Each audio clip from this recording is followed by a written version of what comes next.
Universitas Muhammadiyah Surakarta sebagai Universitas Muhammadiyah ternama di Indonesia. Terletak di kota Solo, Universitas Muhammadiyah Surakarta telah mengabdikan diri dengan menyumbang sumber daya unggul kepada negara Republik Indonesia.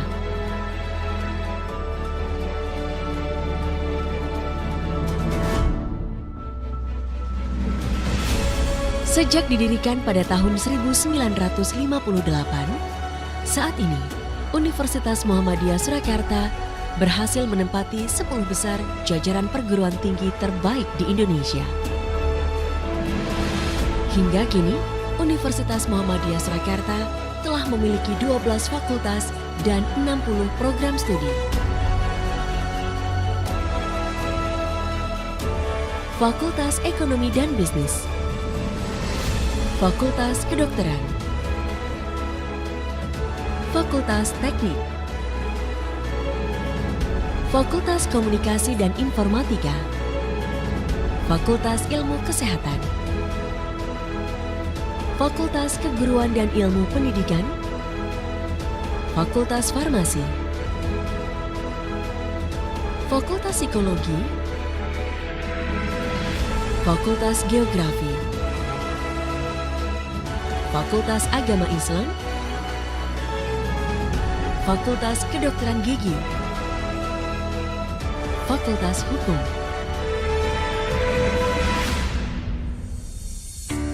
Selain program studi sarjana S1, Universitas Muhammadiyah Surakarta juga menyediakan program pasca sarjana S2 dan S3.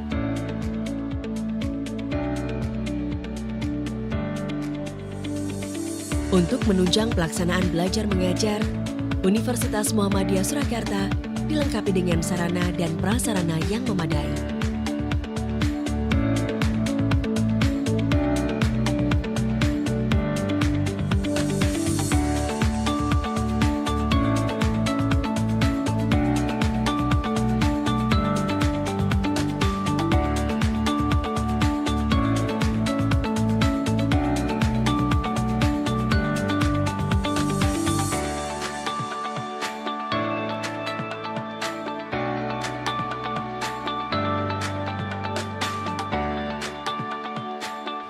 Universitas Muhammadiyah Surakarta, wacana keilmuan dan keislaman.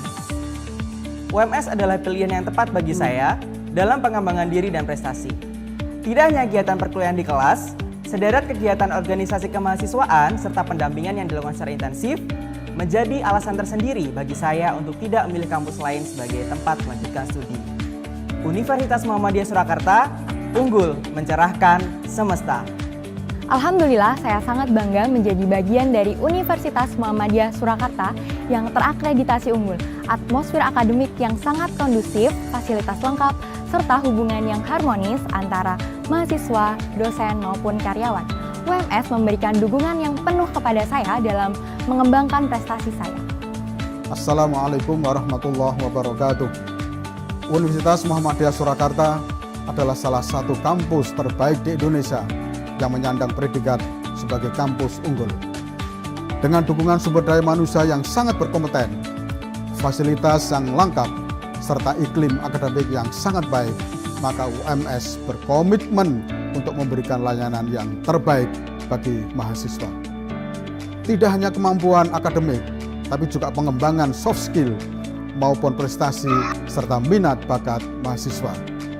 UMS unggul mencerahkan semesta. Wassalamualaikum warahmatullahi wabarakatuh.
Assalamualaikum Sobat Muhammadiyah. Sudah tidak sabar kan menyaksikan penampilan-penampilan yang ada di pembukaan Muktamar Muhammadiyah dan Aisyah ke-48? Pada Muktamar 48 nanti, muktamirin dan penggembira akan disuguhkan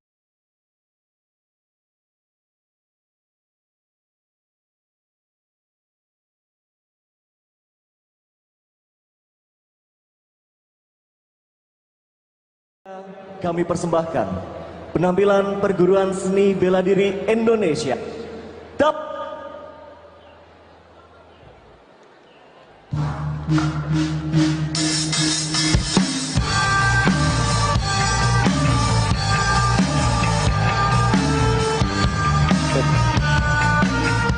Pada kesempatan tapak suci menampilkan kekayaan jurus-jurus dan senjata khas tapak suci akan ditampilkan secara rampak, berkelompok, dan berpasangan.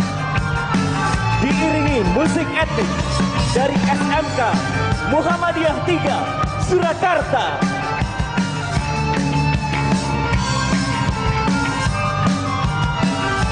Hadirin,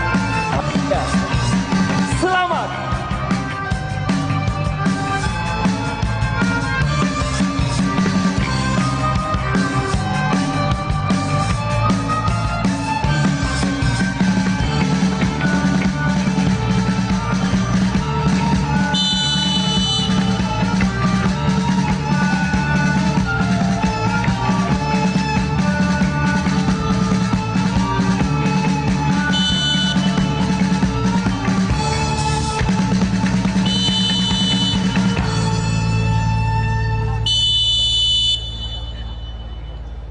Sikap tapak suci. Rak. Hormat. Rak. Tegak. Rak. Tapak suci berdiri pada tanggal 31 Juli 1963 di Kauman, Yogyakarta.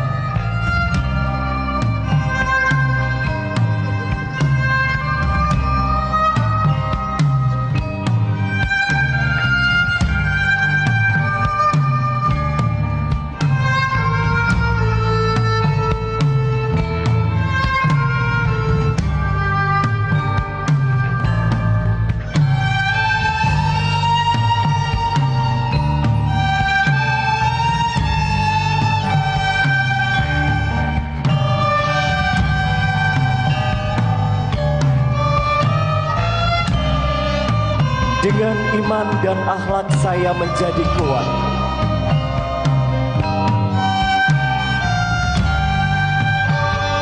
Tanpa iman dan akhlak saya menjadi lemah.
Tapak Suci adalah salah satu organisasi otonom dari Persyarikatan Muhammadiyah yang telah menunjukkan eksistensinya dalam perjuangan amar ma'ruf nahi mungkar melalui jalur olahraga seni bela diri Indonesia, pencak silat.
Spiritual keislaman dan kemuhammadiyahan, ilmu pencaksilat, fisik serta mental menjadi materi yang diberikan kepada seluruh anggota Tapak Suci, sehingga Tapak Suci tetap eksis dan diminati di Indonesia, bahkan kancah internasional.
Tapak Suci bertujuan mendidik serta membina ketangkasan dan keterampilan pencaksilat sebagai seni bela diri Indonesia, memelihara kemurnian pencaksilat yang sesuai dan tidak menyimpang dari ajaran Islam sebagai budaya bangsa yang luhur dan bermoral.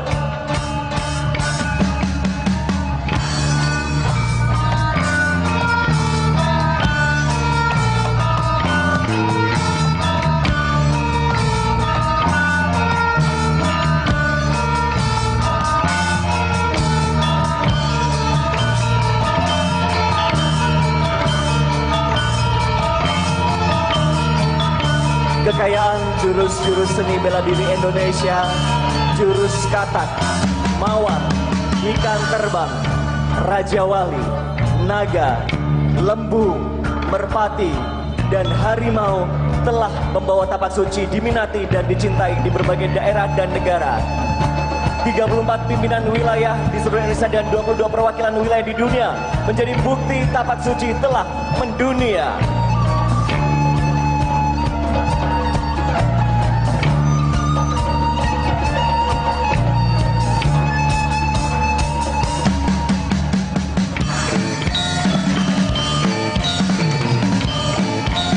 Berikan tepukan yang meriah untuk Tapak Suci Putra Muhammadiyah.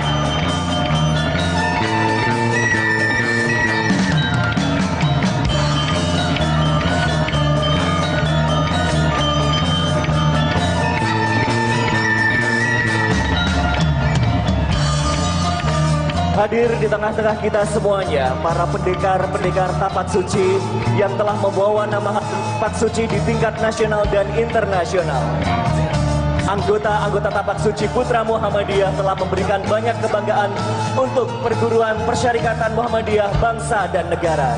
juara dunia, juara Asian Games, juara SEA Games, dan juara Pekan Olahraga Nasional telah banyak ditorehkan oleh pendekar dan kader tapak suci. Terimalah salam dan hormat kami. Tapak suci putra Muhammadiyah, mandiri, berprestasi, mendunia.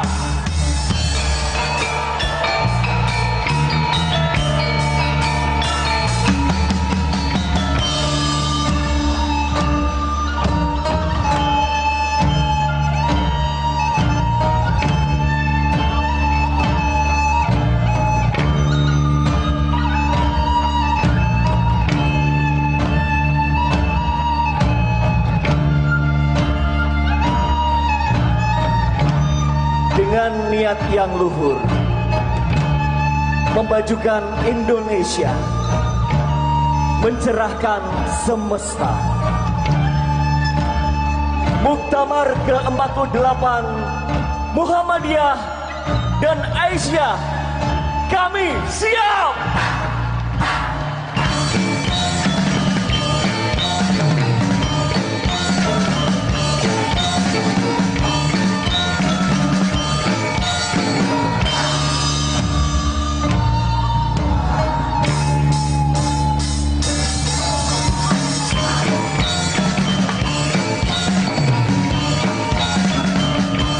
Dengan iman dan akhlak kami menjadi kuat, tanpa iman dan akhlak kami menjadi lemah.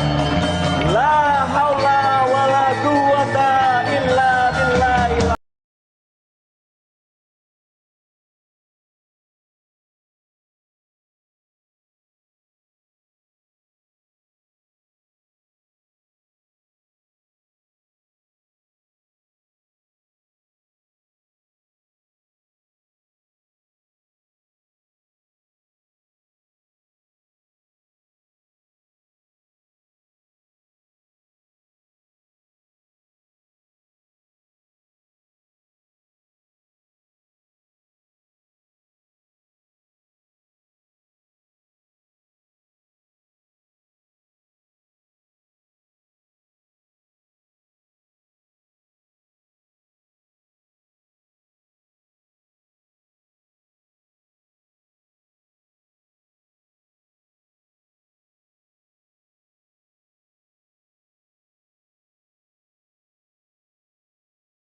Assalamualaikum warahmatullahi wabarakatuh.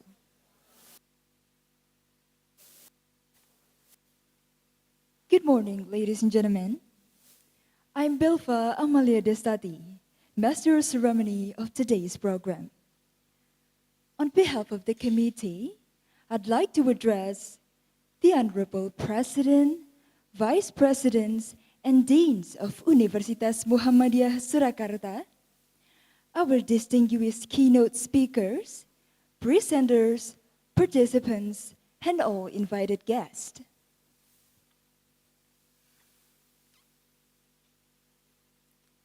Welcome to the 8th International Summit on Science, Technology, and Humanity 2022.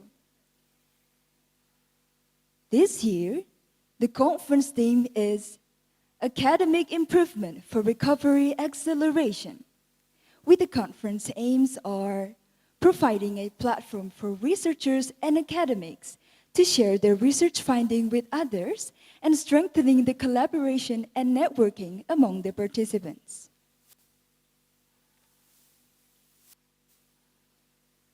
Ladies and gentlemen, firstly, let's thank the Almighty Allah Subhanahu wa Ta'ala, who has given us some mercies and blessings so that we can attend this morning event. Second, let's convey our solitude and gratitude to our beloved Prophet Muhammad Sallallahu Alaihi Wasallam. May peace be upon him. Ladies and gentlemen, allow me to read today's agendas. Recitation of Holy Quran, singing National Anthem and Sang Surya, welcome from the chairman of the conference, opening speech from the president of Universitas Muhammadiyah Surakarta, remarks from the head of the Office of Higher Education Coordinator, Region 6, Central Java, keynote speaker sessions, closing, and announcement. Dear audiences, let's begin our program with the recitation of Holy Quran. I'd like to welcome Zain Taufiko, student of Mathematics Education Department in Universitas Muhammadiyah Surakarta. She will recite Surah Al-Mujadalah, verse 11. The floor is yours.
يا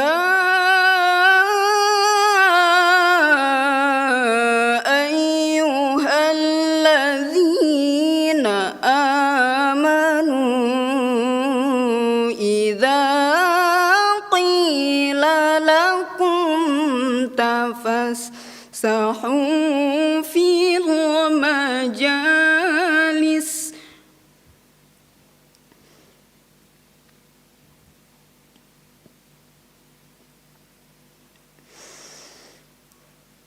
إذا قيل لكم تفسحوا في المجالس فافسحوا يفسح الله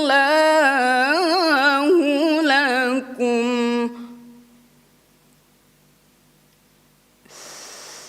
وإذا قيل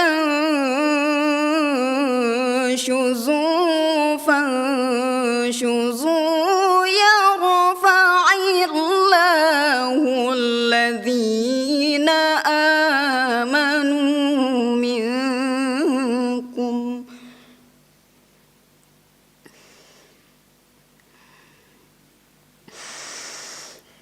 والذين أوتوا العلم درجات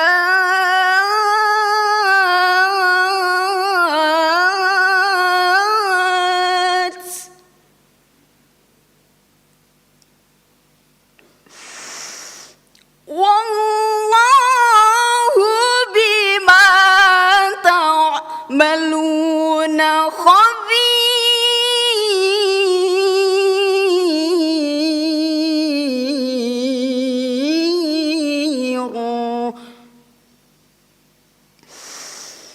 والله بما تعملون خبير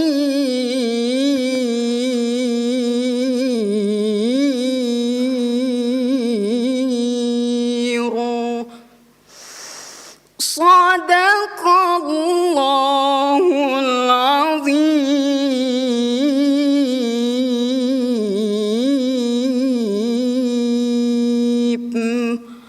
والسلام عليكم ورحمة الله وبركاته.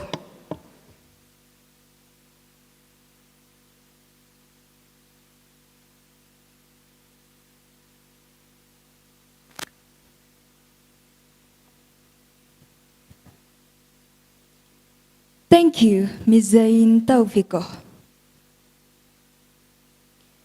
The next agenda, singing Indonesian National Anthem and Sang Surya. I'd like to welcome the conductor, Ms. Siti Nurofi. She is a student of Public Health Department in Universitas Muhammadiyah Surakarta. Ladies and gentlemen, may all we rise.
Ladies and gentlemen, please be seated.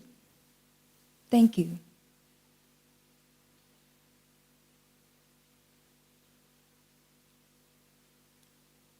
Moving on, let's listen to welcoming speech from the chairman of the conference. Please welcome Mr. Agus Ulinuha, MT, PhD. The floor is yours.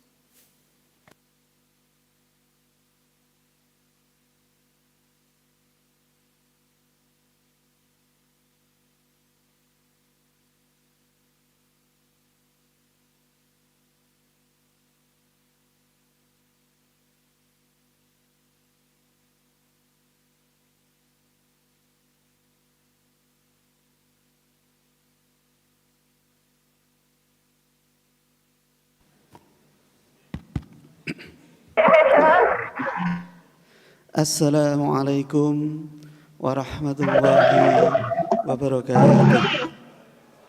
Waalaikumsalam warahmatullahi wabarakatuh. Alhamdulillahirabbil alamin.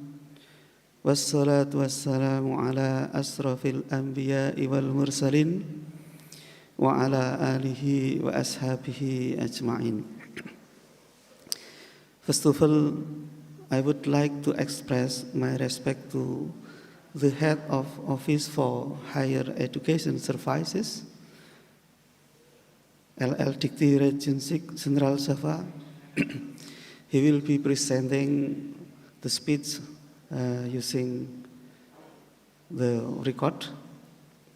The rector of Universitas Muhammadiyah Surakarta and all vice rectors. Thank you, Professor Dr. Harun Joko Prayitno, who is coming on behalf of University Rector and will deliver the speech for opening this conference.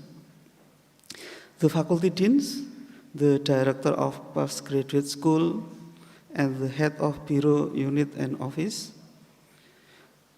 the chairman and all committee members of the Milad of UMS, the head of departments at the Universitas Muhammadiyah Surakarta, the keynote speaker for ISETH and for all conferences under ISETH, the advisory board and organizing committees of the summit, and all conference chairs, as well as track directors of the conferences, and in particular, the presenters and participants of the summit. Alhamdulillah, many thanks to Allah that has granted all the things where this is the only that makes the summit takes place. On behalf of ISETH committee, I would be happy to have your attention for the report of the summit that I'm going to present. The ISETH is an event as part of Milad of UMS. ISETH covers 11 international conferences.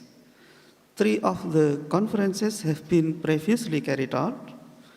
5 conferences will be hosted tomorrow. 3 conferences are scheduled out this September, that's about in the middle of this month, and 1 conference will be hosted at January 2023. The topic of the summit is academic improvement for recovery acceleration. Relieving from the COVID-19 pandemic, countries in the world are now recovering toward a better future. The countries encounter different situations and requires support from science and technology to deal with.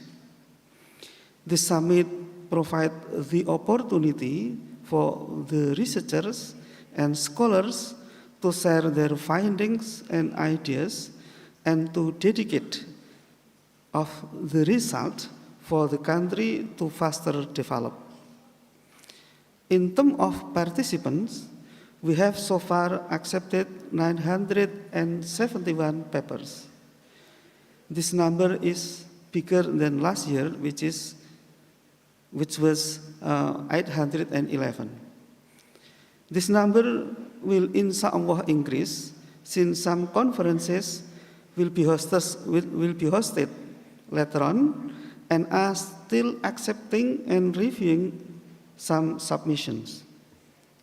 The paper from the student is the greatest part, followed by the external of UMS, and the last is UMS participants. This indicates that the summit is slowly getting recognized by the scholar of external of UMS. However, the paper from overseas participant is still minimum.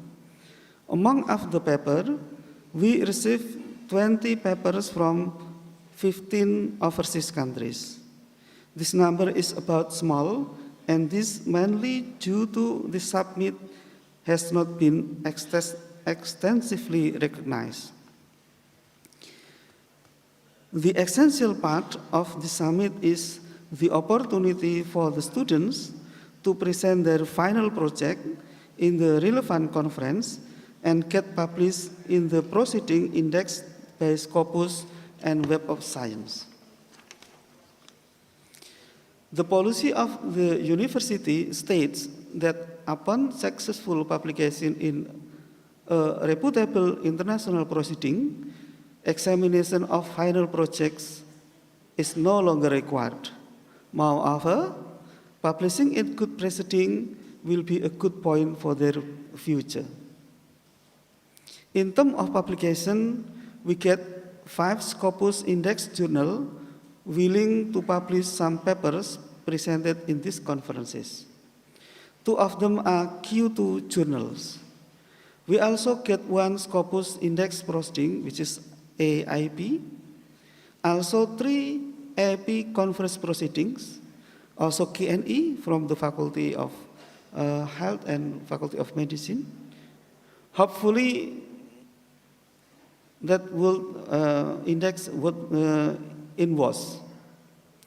We also provide the ISETH proceeding to publish the remaining papers.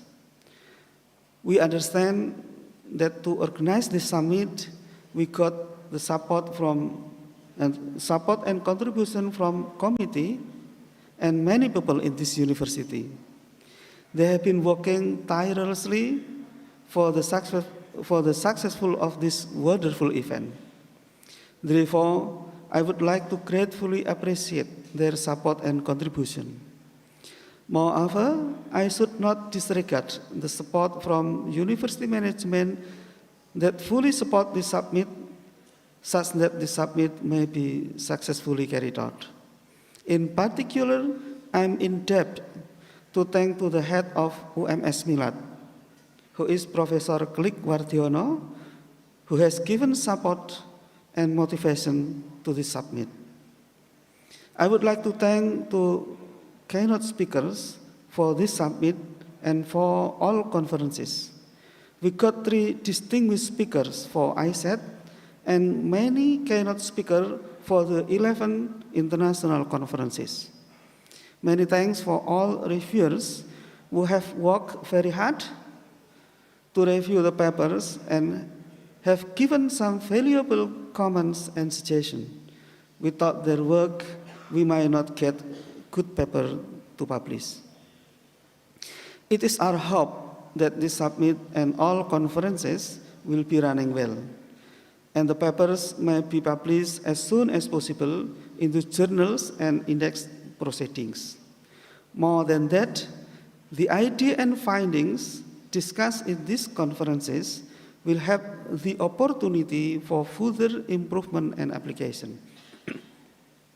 The last, even though we have prepared all the things as far as best as we can, we understand that some unforeseen problem may still take place.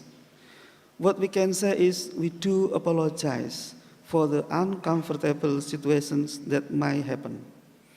At the end, I would like to thank all participants and people attending this ceremony and joining the keynote speech session and the conferences after this session.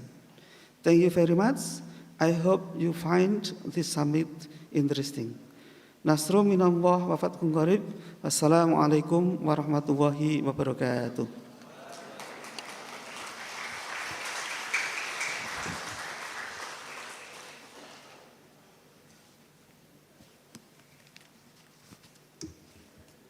Thank you, Mr. Agus Ulinuha, MT, PhD, for the informative speech.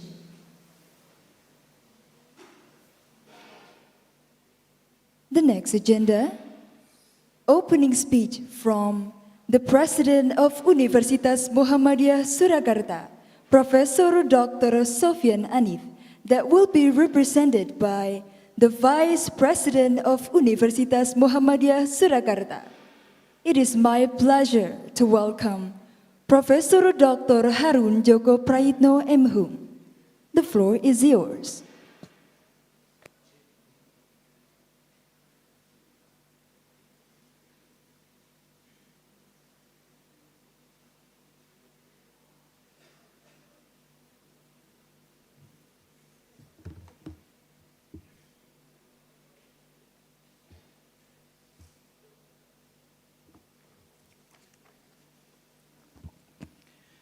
Bismillahirrahmanirrahim. Assalamualaikum warahmatullahi wabarakatuh. Alhamdulillah, alhamdulillahirabbil alamin, wassalatu wassalamu ala Rasulillah wa ala alihi wa sahbihi wa mawala. Asyhadu an la ilaha illallah wa ta'ala syarikalah wa asyhadu anna Muhammadan abduhu wa rasuluhu. Allahumma sholli wa sallim wa barik ala Muhammadin wa ala alihi wa ashabihi wa man tabi'ahu bi ihsani ila yaumil amma ba'd. Good morning, ladies and gentlemen. Firstly, all thanks and praises are to Allah Subhanahu wa Ta'ala, the most gracious and merciful, for His mercy and blessing and giving us this opportunity together at the 8th ISETH, International Summit on Science, Technology and Humanity 2022. I would like to offer warm welcome to Pak Bimo as Kepala Eldikti Wilayah 6 Semarang, and so I would thanks so much for keynote speakers,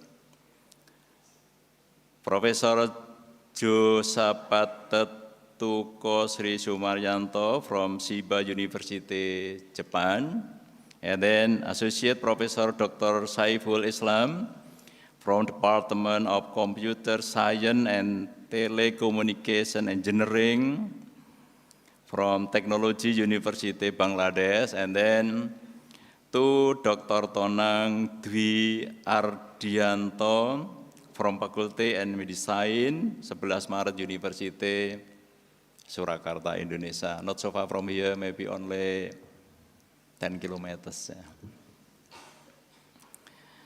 Great pleasure to have our presenters, students, and well invited guests. It is a great pleasure and honor to our university in hosting this international event in order to accelerate our vision toward the world-class university in 2029. Now, UMS with maybe 40,000 students, body, 12 faculties, and 65 departments, including undergraduate and postgraduate, is one of leading universities and internationally recognized rank peringkat 3 terbaik universitas dunia 2021.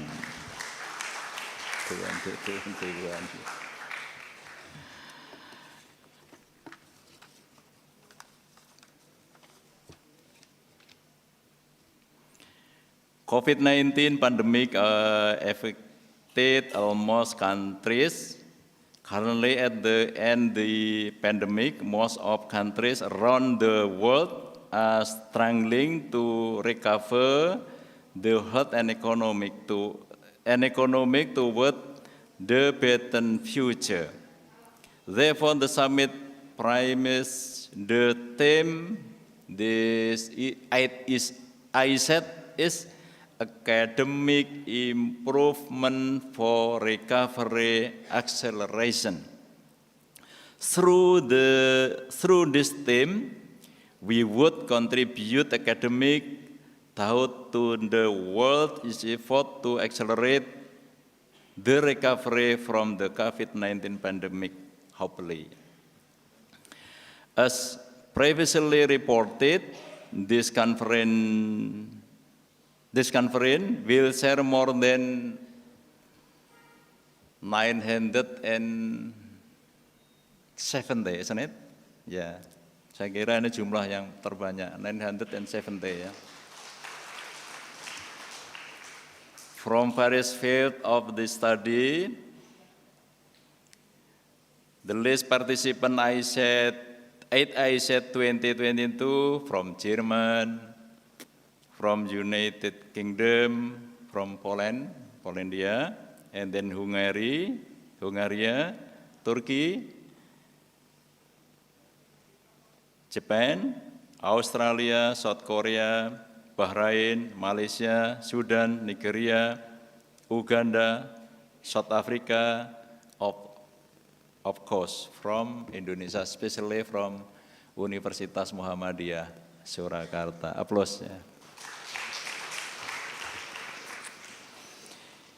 In this question, I would like to convey my gratitude to the committee who have put great effort to make this conference possible. Once again, it is my great pleasure to welcome all audience, and I wish all of you will have fruitful and enjoyable conference. Finally, let's open the 8th ISETH International Summit on Science, Technology, and Humanity in 2022 hosted by LPPI, Universitas Muhammadiyah Surakarta, by reciting Basmalah together. Bismillahirrahmanirrahim. Nasru minallah wa kun qarib, babasiril muminin. Assalamualaikum warahmatullahi wabarakatuh.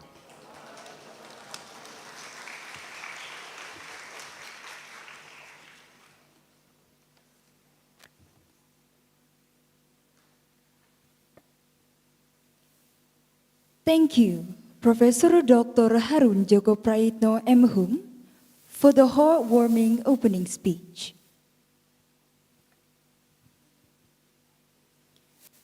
Ladies and gentlemen, let's proceed to the next agenda. Remarks from the head of the Office of Higher Education Coordinator, Region 6, Central Java. Allow me to welcome Mr. Bimo Widyo Andoko SHMH, who will have the video recording that will be displayed on the screen.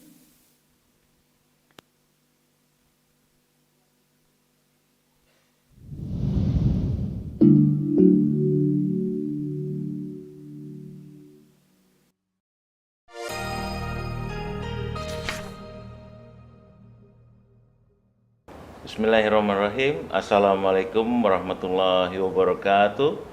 Salam, Om Swastiastu, Namo Buddhaya, Salam Kebajikan.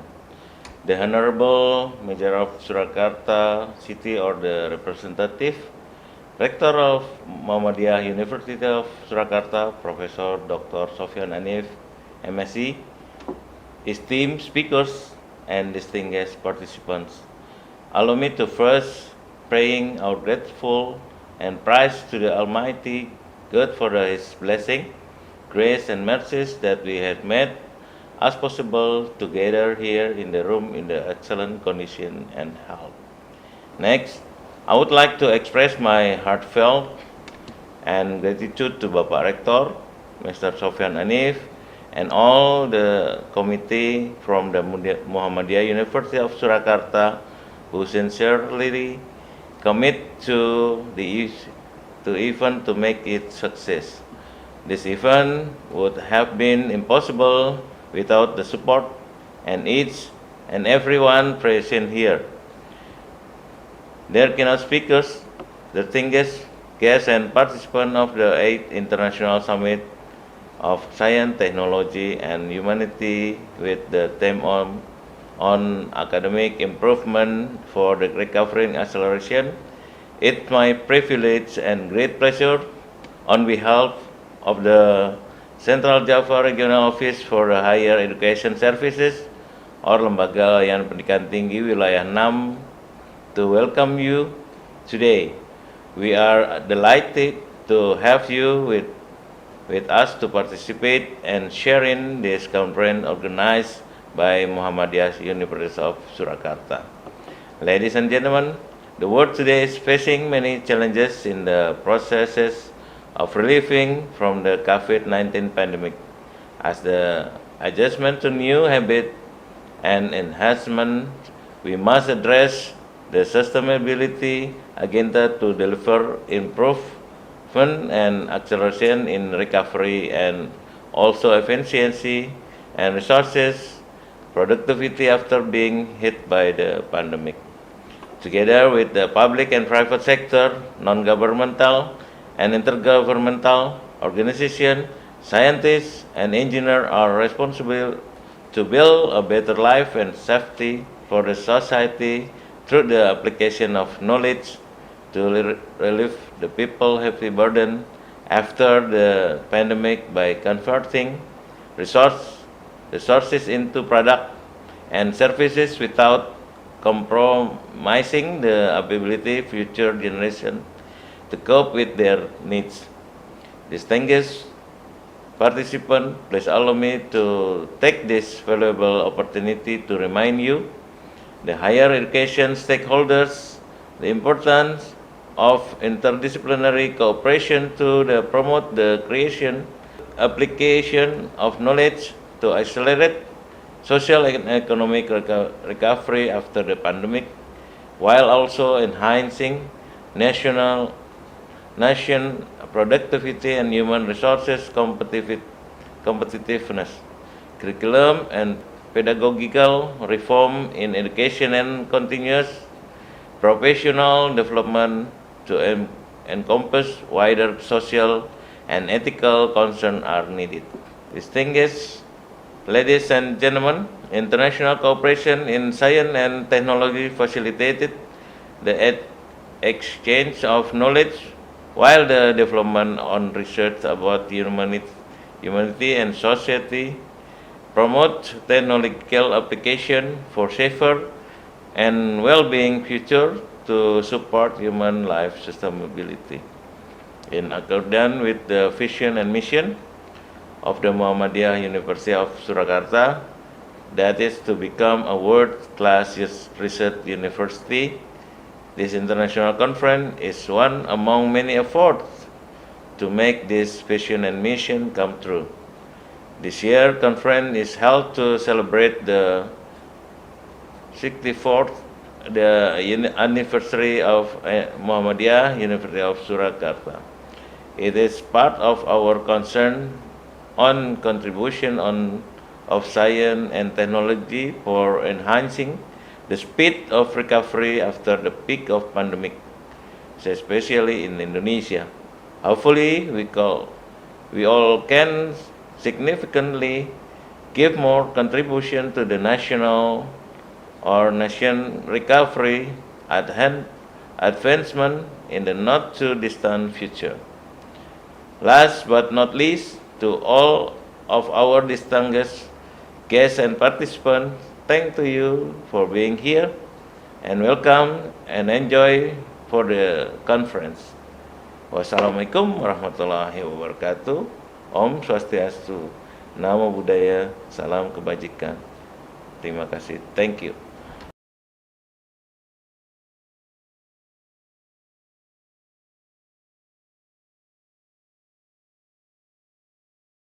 for the inspiring speech.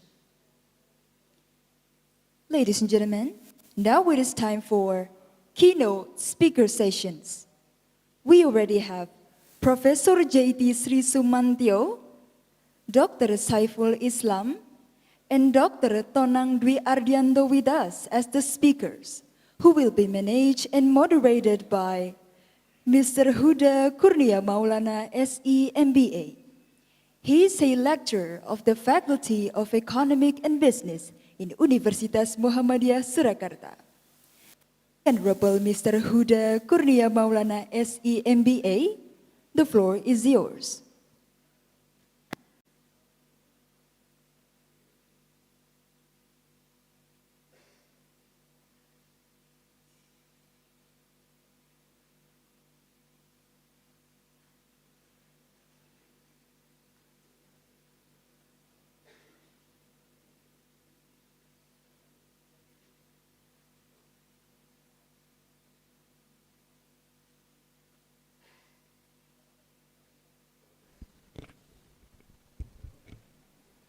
Thank you, Mbak Belva, for the kind introduction. Bismillahirrahmanirrahim. Assalamualaikum warahmatullahi wabarakatuh.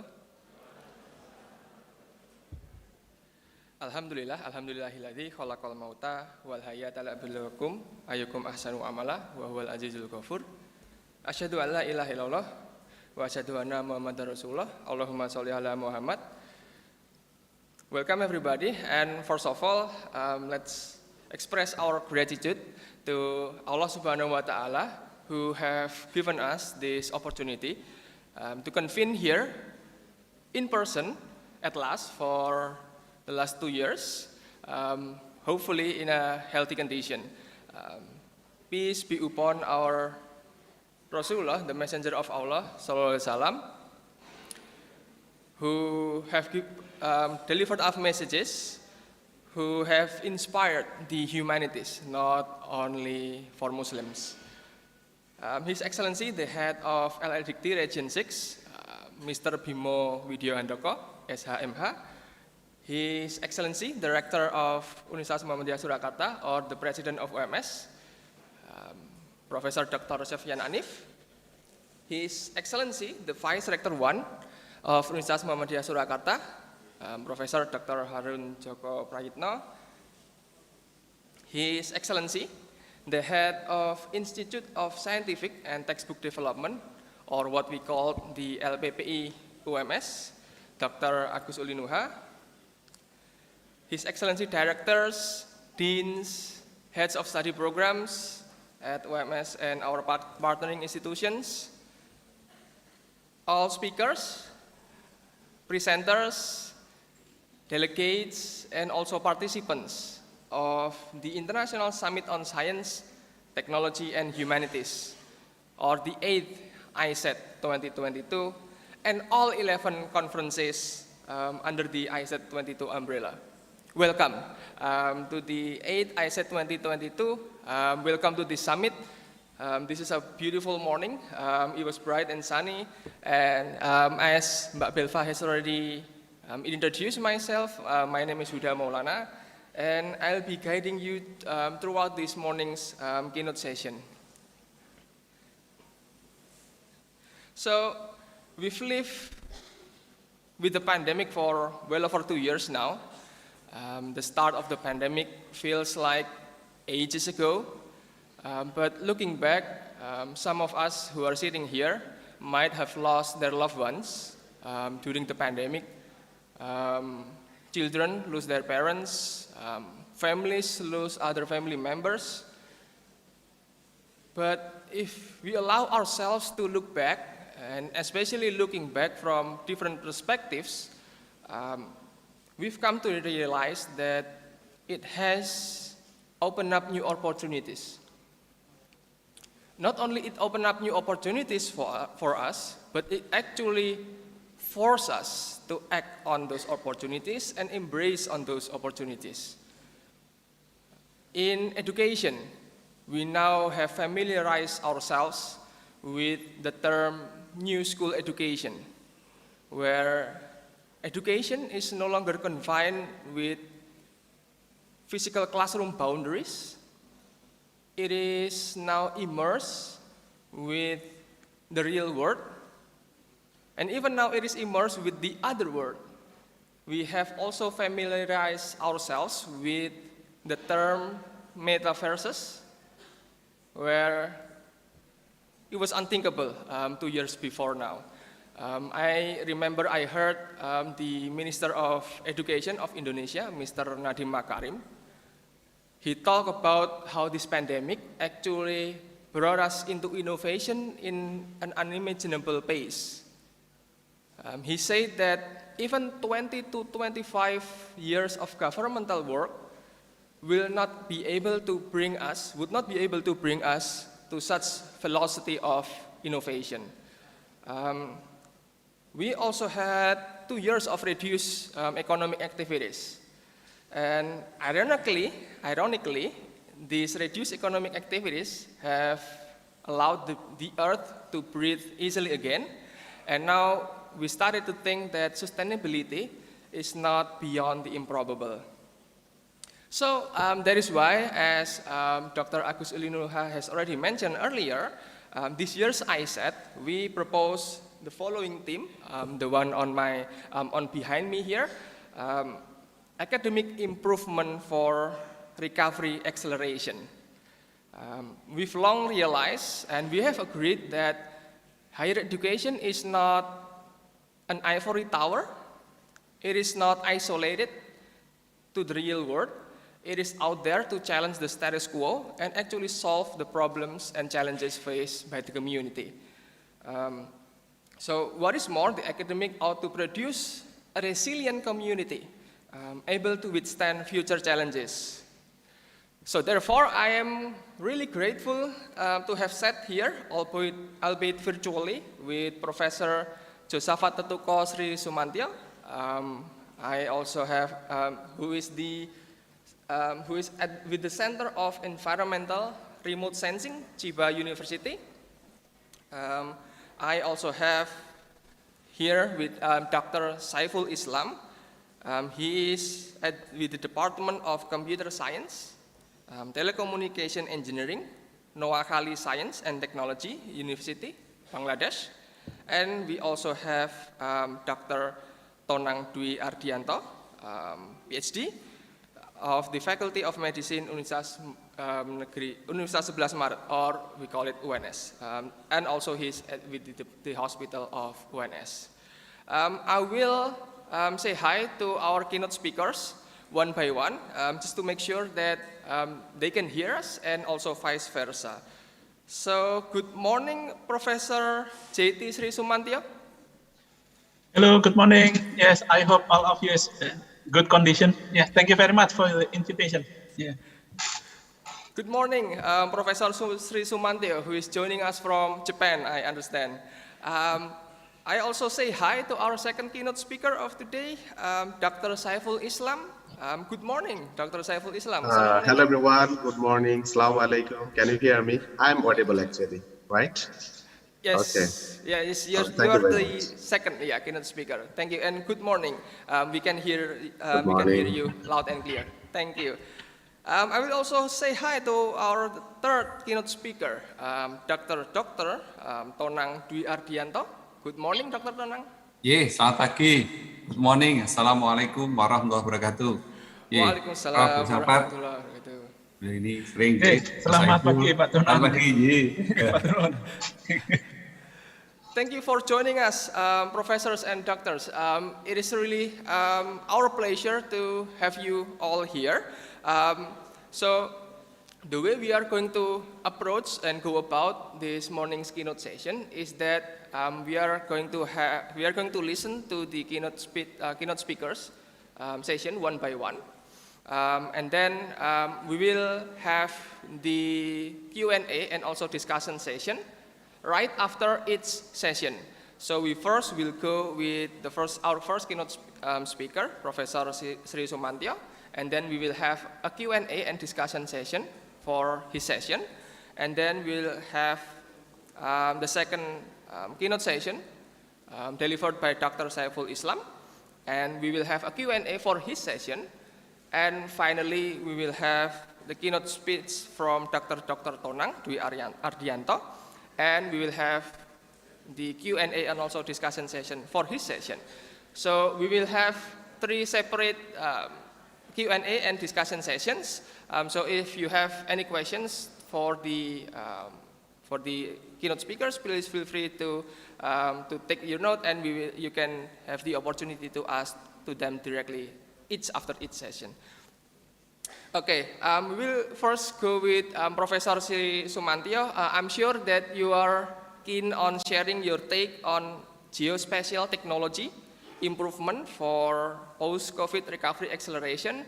But first of all, I would like to remind our audiences, both here and also in the Zoom room, some, I guess, ground rules, the way we go about this morning's meeting. For those of you who join us in the Zoom room, I understand there were over 200 participants as of this morning. I'm sure that it has already increased now. Please make sure that you mute yourselves during the keynote speech session. We do not want to have external noises to get into this room. If you have any question, please feel free to use the Zoom chat feature. If you wish to have your question asked in Bahasa Indonesia, please feel free to do so, and I'll be able to translate it for you. I also have the Zoom myself on my phone, so I'll be able to get to you as soon as I can. Or if you wish, you can raise your hands and you can ask your questions directly. And for the attendants who are in person here, if you have any questions for Professor Sri Sumantio, Professor Sri Sumantio, please feel free to raise your hands, and the good folks at the back will be able to attend you with a microphone for you. Okay, Professor Sri Sumantio is with the Center for Environmental Remote Sensing, Chiba University. I will read his short biodata here. He was born in Bandung. He received his Bachelor of Engineering and Masters in Engineering, degrees in Electrical and Computer Engineering, Subsurface Radar Systems from Kanazawa University, Japan in 95 and 97, respectively, and a PhD degree in Artificial System Sciences, Applied Radio Wave and Radar Systems from the Chiba University, Japan in 2002. From that year, 2002 to 2005, he was a lecturer or postdoctoral fellowship researcher with the Center for Frontier Electronics and Photonics, Chiba University, Japan.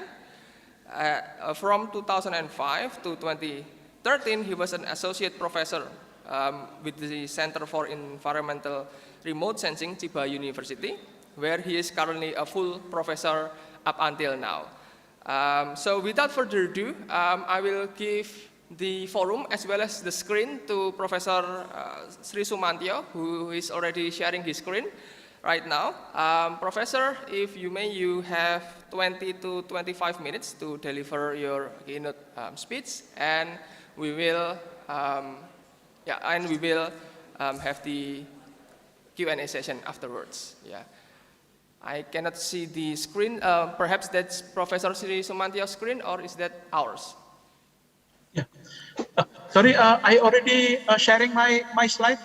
Oh yeah, sure, go ahead. Okay. For the admin, can you please stop share our screen, so allowing Professor Sri Sumantio to share his screen? Yeah. Okay, may I start my Yeah, my you talk? can start now. Go ahead, Okay, Professor. yeah. Okay, good morning, everybody. Yes, first, thank you very much for the invitation. Yes, to give the talk in this ISETH 2022. Yeah. First, may I start with Bismillahirrahmanirrahim. Assalamualaikum warahmatullahi wabarakatuh. Yeah. As the you can see here is. You already introduced myself. Yes, I'm Yosafat Sri Sumantio, professor in Chiba University as the head department of environmental remote sensing, and also in the head division of the Earth Science and Graduate School of Science and Technology to manage 3 departments, and also head division of the disaster data analysis in Research Institute of Disaster Medicine, Faculty of Medicine in Chiba University.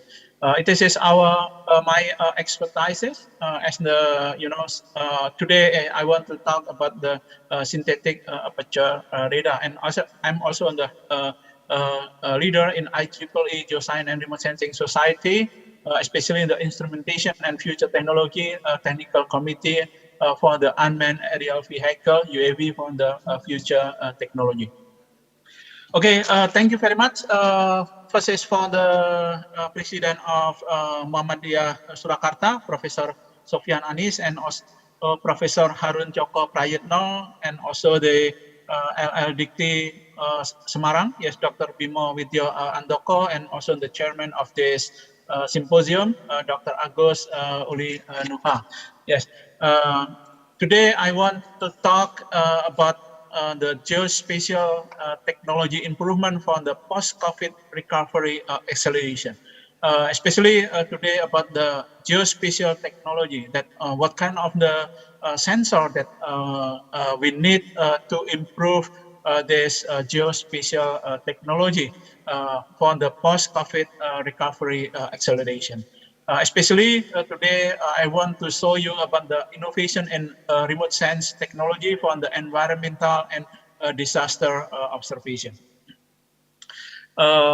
Maybe you can access to the Japanese government. It is in the government online. Yes, I'm to be the representative of the Japan aerospace field. Yes, here is related the what kind of the sensor that I developed for the Japan and for the world. Yes, that here is mentioned that I'm developing the synthetic aperture radar for the unmanned aerial vehicle, and also for the aircraft, and also for the micro satellite. And it is in the department in my university. I hope some of you can, in the future, especially the student here in Muhammadiyah Surakarta, can enroll for the master and doctoral course in the Department of Environmental Remote Sensing. Please call me in the future, yes, if you want to enroll here. And I also have some collaboration with Indonesian university, especially we have the sister university right now is 17, and also more than 50 of the faculty level agreement with the Indonesia. Of course, I'm also have the collaboration with a Japanese institution, academic and research, and also for the many countries. Yes, China, Taiwan, UK, also one of the Bangladesh here. If we have the guest, I also have the collaboration with Bangladesh SMARSO. It is in the Bangladesh Space Agency that 2 of the staff of the SMARSO is studied in my laboratory. And yes, we manage many collaboration with many countries, especially here with the Indonesia. Yes, we have the collaboration with the Indonesian Air Force, and also Pak Luhut, and also Pak here the next I hope to be in the candidate of the president later. Yeah, Prabowo. Yeah, for the detail of related my activity, you can see in the Kick Andy with the keyword is Yosafat Tutuko and Kick Andy. I think you can get in the YouTube. Okay, today I want to talk, yes, about the first in the world situation, yes, here, and then the background and objective, need and benefit of the remote sensing, especially in the microwave remote sensing. Here is the synthetic aperture radar, yes, and also the how to develop the sensor for how to improve the geospatial data, yes, especially after the COVID itself. I think right now we already started some of the activity, yes, after the COVID. We are very busy right now, yes, to develop several types of the sensor, including the microsatellite that we developed 6 microsatellite that I hope we can launch in the near future. And here is yes, airborne SAR and also the microsat SAR. SAR is the synthetic aperture radar, and also the image processing and the application that some application that we already developed for the Indonesian government and Indonesian district government.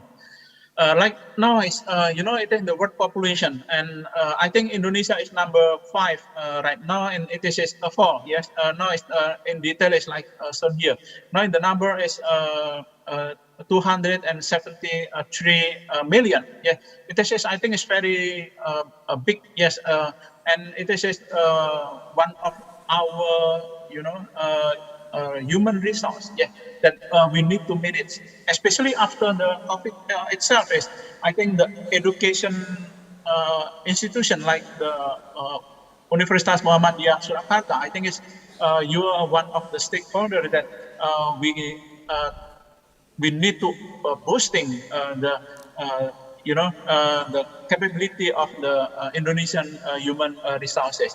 And it is the number of the infected patients that by the COVID-19. And you can see Indonesia is the rank of number 19. And you can see here the... Professor, yeah? Sorry to interrupt. Just to make sure we haven't been able to see your screen. Oh, yeah? Yeah. Sorry. Yeah. You might want to reshare your screen. Thank you. Wait a minute. Yeah.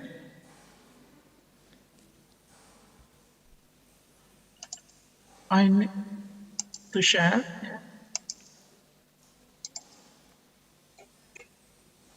Yes, it's working now. Thank you, Professor. You can see? Yeah. Yes. Thank you. But okay, you can see my slide now. Yes, we can. But you might want to share your entire screen, because what we are seeing is the split screen here. Yeah. Okay. Okay. Now I move slide about the COVID. You can see this one. Yes, it's on our screen now. Thank you. Okay. Yes. I'm sorry. Yes. Thank you very much. Yes. This is you can see this is one of our team with ITS. During the COVID itself, we got some research grant from the Indonesian government that we developed the UAV to bring to deliver the the medicine, and also some of the tool that needed by the doctor, yes, to struggle the COVID. And it is one of the application that we already developed, and we employ the GIS, yeah, to monitor the infected people, yes, by the COVID-19. It is in the Surabaya, because we have the collaboration with the ITS, Institute of Technology, 10 November. And then it is we can handle this one, and then yes, the number of the patient itself is decreased. Yeah, I hope this technology we can employ in the future for for another type of the pandemic. Yeah, and now we also develop some of the MRI. Yeah, but it is the handheld MRI that I hope we can also deliver from the Puskesmas in the future. Yeah. Okay, it is some of the patent we know. It is actually the patent right now is focused for the computer, electronics, and also for the car. Yeah, but we cannot find some of the many patent or big company that focusing for the struggling the pandemic on the medicine itself. Yeah, I think the Pfizer. Yes, but and you can see here it's not so many patent. Yeah, I hope in the future some of the Indonesian people that can handling the company that we can improving the innovation, especially for the health. Yeah. Okay, yes, it is the innovation in my laboratory that we developed the synthetic aperture radar on the microwave remote sensing sensor. Yes, for the drone. Yeah, and here for the aircraft, CN235 and also the Boeing 737, and also the microsatellite. And we also developed the sensor for the hubs, high altitude platform that we can operate for 6 months continuously. Yeah, it is our microsatellite, and it is our new radar. It is very light, with the payload is less than 5 kilogram. And we will plan to install for our microsatellite and on the drone, and also for the our hubs, yes, high altitude platform with the altitude is 25 kilometer. Yes, it is some of book that I already published, and you can find it is the Airborne Circulatory Polar Synthetic Aperture that will publish next May. Yes, it is by the CRC and the IEEE. And I hope you can find what I talked today. Yes, about the synthetic aperture. It is it's very complete from A to Z related the synthetic aperture radar. And yes, it is the background of our research that we developed the synthetic aperture radar for the environmental and the disaster monitoring. Because the Indonesia and Japan, it is a similar environment that we have many disasters that we need to manage, and it's possible is to predict the disaster. So why now we develop the multi-band synthetic aperture radar for the UAV, aircraft, high altitude platform or hubs, yeah, and the micro satellite. You can see here it is my radar that I already developed for the Boeing 737, CN235, Cessna, and here in the drone, and also for my micro satellite. Yeah, when the payload is 150 kilogram. And the sensor is can penetrate the cloud and mist. Yes, you know, it is the camera. If it is covered by the cloud, you cannot penetrate or get the information on the surface. So in this case, if you use my sensor, synthetic aperture radar, you can penetrate the cloud, and then you can get the image is very detailed, and sometimes it can penetrate inside your house. We can penetrate the wall too.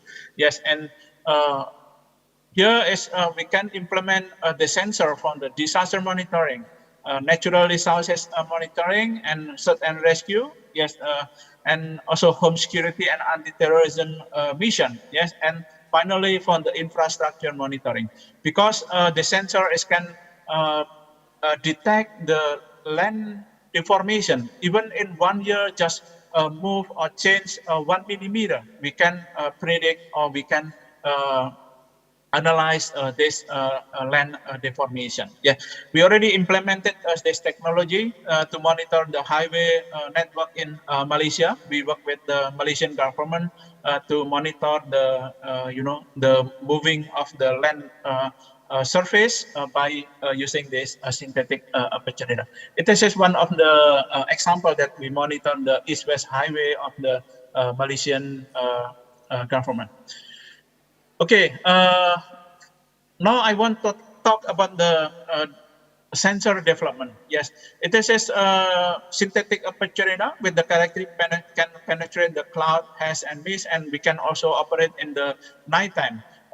Like you know, if we operate the camera, yes, it is depend on the sunlight. So it means you can just operate in the daytime, so you cannot use this camera in the nighttime. So in this case, we need what kind of the sensor that we can operate in the nighttime. So in this case, you can see here, yes, by using this synthetic aperture, we can monitor in the nighttime too. So 24-hour monitoring.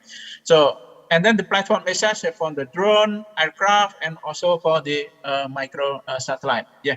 It is in the roadmap of my laboratory. Right now, we already developed some of the sensor like shown here, and we also have the ground station of the JMRSL. JMRSL is my laboratory, Josaphat Microwave Remote Sensing Laboratory in Chiba University. Then you can see here, and then now we try to install in the hubs with the altitude 25 kilometer, and the micro satellite. I hope we can launch more than 5 of the micro satellite, and we can monitor the Earth every hour. Yes, to to get the time series, a good time series of the monitoring.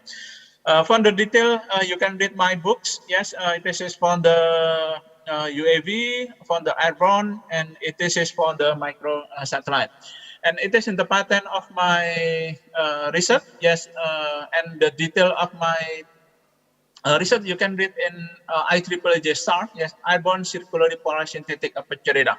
Yes, we can transmit the circular polarized and then scattered, and then you can get the data and process. Yeah, it is the technology that we developed. Yes, LCX band with the frequency from the 1.275 gigahertz to about 10 gigahertz. Yes, and then it is in the platform itself, and this is one example that the data that we got from our mission at the Makassar. Yeah, this is from our radar. It's the image radar. It's very detailed, and you can get this data is with the resolution 37.5 centimeter. Okay, and then for the airborne, yes, the airborne is you can see here the synthetic aperture radar for the NASA, yes, and the Japanese JAXA, and here in the Germany DLR, yes, and also some of the ONERA. It is from the France and so on. Yeah, actually this synthetic aperture radar with the linear polarization, but we developed it is the only one, the original one in the circularly polarized synthetic aperture radar that we install in the CN235 and Boeing 737 of the Indonesia. So we are, it is in the only one in the world. Yes, I think we are proud with our sensor that we developed by ourselves. Yes, this is submission in Indonesia. Yes, you can see here with my student from many countries, from Japan, Indonesia, of course, and Malaysia, and here is from the Germany that we had submission in Yogyakarta before. It is in 2017. Yeah, and we developed our own component here, yes, developed by my laboratory, JMRSL, Josaphat Micro Remote Sensing Laboratory. For example, it is for the chirp generator and time control system, and also for the transmitter, receiver, and antenna, and some of the, it is the component that originally developed in my lab. And here is the radome itself. We also developed some material using the poly material, and this is one of the new material in the world that now we employ for the big company of the telecommunication in Japan. We call in the SoftBank, yeah, for the 6G communication system. I hope we can also use this one for the Indonesian telecommunication system in the future. Yes, and next is for the CN235 aircraft that we developed the radar and also the antenna, and we install here. And it is in the situation when we install in the CN235 aircraft, yeah, and then we made some of the experiment, yes, and then for the microsat, yeah, microsat synthetic aperture radar, we also developed. It is with the length is diameter 3.6 meter. It is very light, and from the circularly polarized synthetic aperture radar. And this is my student from the Pakistan, Japan, Indonesia, Brazil, and also from the Malaysia. I hope if some of you can need to enroll for the master and doctor courses for the leading technology for the space, I'm very welcome to accept you. Yeah, and yes, this is for the microsatellite electronic part, and it is for the antenna. It is the specification. Yeah, this is my microsatellite. I hope we can launch within 5 years in the future. Okay, from the signal processing, yes, after we get the raw data, yeah, it's in the raw data, and then we process the range compression and azimuth compression, and you can get the data is like shown here. It is in the part of the Demak, yes, in the northern part of the Solo, yeah, and It is in the image of the Makassar, yes, from our radar, yes. If we compare using the the camera, yes, it is covered by the cloud, but our sensor, you can penetrate the cloud itself. So you can get it very clear without the cloud, and you can operate in the nighttime too. You can download this paper. It's free of charge if you want to know about the detail of my sensor. Yeah. With the keyword is airborne circulatory polarized synthetic aperture radar. It is in the world is just one. This one. Yeah. Okay, it is also one of our image that we got in the Makassar city. Yes, you can classify the paddy field is very detailed, so you can get the geospatial data is very clear. I hope after the COVID handled, so we can make more mission in Indonesia and another country using our synthetic aperture radar, and we can get the data is very detailed like shown here. And my sensor also can penetrate some houses. You can find it in the pillar, yes, pillar of every houses. So this is very detailed and very precise. Yes. So right now, Indonesian government want to make the map 1 to 500 scale. So I think we can use this sensor to mapping the Indonesia. The other application is for the maritime observation. It is in the ship. Yes, it's very detailed. Yeah. And another application is for the agriculture land map. Yes, it is in the Central Java. We call it the Demak area. We employ the sensor, yes, the optic sensor, and also the synthetic aperture radar. It is some part of the the location of the paddy field in the Demak area, and we monitoring using the synthetic aperture radar from January 2021 until December last year. Yeah, and then we can detect. This is one of example. Yeah, when the paddy field, started the planting and growing, and also the ripening. So you can employ this sensor for the monitoring the agriculture area in Indonesia. So we can make the stable price of the food of the Indonesia. We have the project with the Dikti, yes, Kedareka, to monitor the what part of the Magelang right now, yes, from the paddy field area. So I hope we can use this technology for the operation, state of Kemenko economy of Indonesia. So we can make the stable price of the horticulture food. Yeah. And okay, this is the application for the disaster monitoring. We monitor also the earthquake. And it is in the Yogyakarta. We can detect which part of the houses is, meltdown or destroyed by the earthquake. It is pinpoint, and we can help them as soon as possible. Yeah, and it is the synthetic aperture radar to monitor the land deformation. You can find it is some of the land deformation. So why some part of the Jakarta is flat? So it is because some of the subsidence. Yeah, the subsidence is when in 1 year. Sometimes it's just 6 millimeter. Yes, it is very small. So if you use the synthetic aperture radar, it is more detailed observation, including Semeru. Yeah. I think 2 days ago the Semeru is exploded, and we monitor it as like shown here. Yeah, you can find the thickness of the volcanic ash. Yeah, and the subsidence of the Sidoarjo. Yes, it is the Lapindo. Yeah, you can see here. I monitor from 2006 until last year. Yeah, and you can mapping like this one. It in the geospatial data that we can find which area is destroyed by this land subsidence. Yeah, and you can read my paper in IEEE DGRS more detail about how to monitor this area. Yes, with some of my original equation. The monitoring of the Merapi, eruption. Yes, you can find why this area is, collapsed, and which area is the sedimented of the volcanic sand. Yes, by the Bahmarijan killed by this eruption. Yes.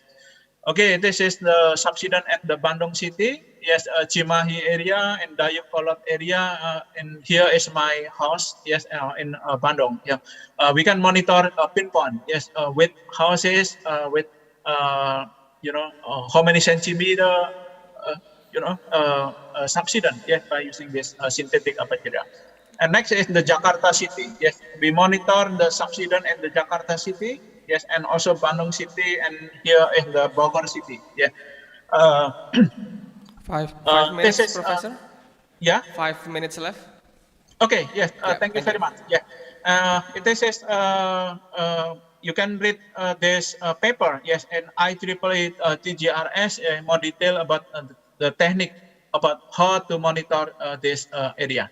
It is the final one, yes, about the polarimetric synthetic aperture radar to mapping the Jakarta city. Yes, the red one is the double bonds. It means from the houses scattering.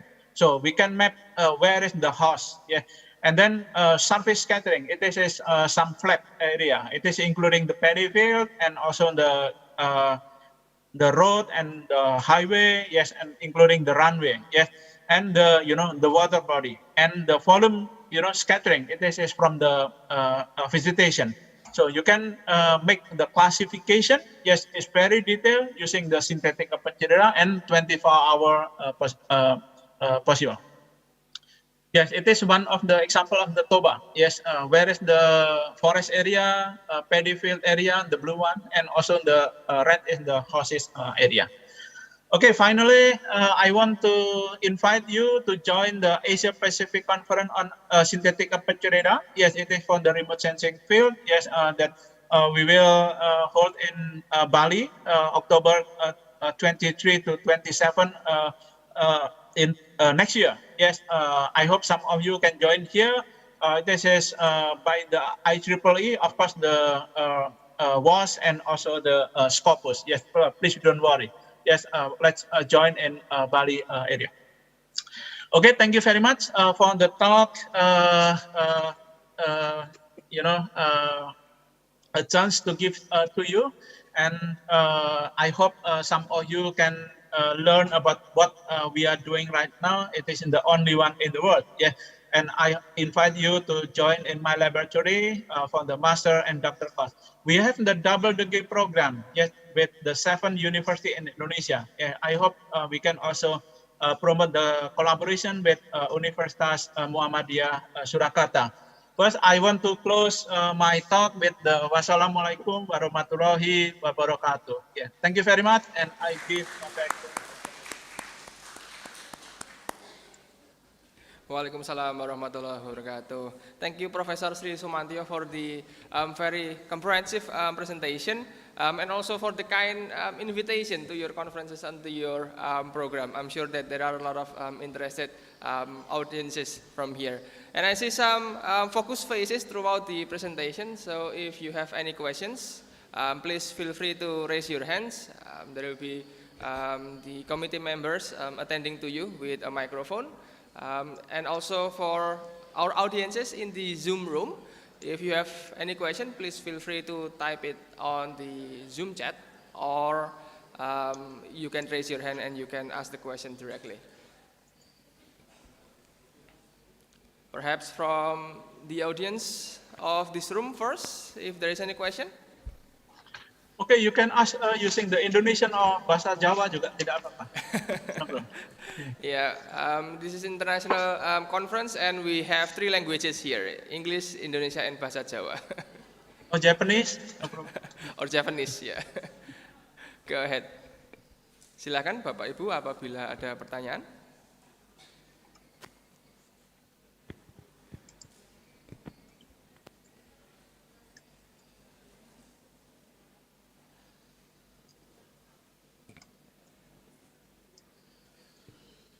Para mahasiswa, I think kesempatan yang bagus, silahkan untuk bertanya, nggak usah malu-malu. Yeah. Oke, Bapak Hatta. Yeah. Silahkan teman-teman mahasiswa apabila ada pertanyaan.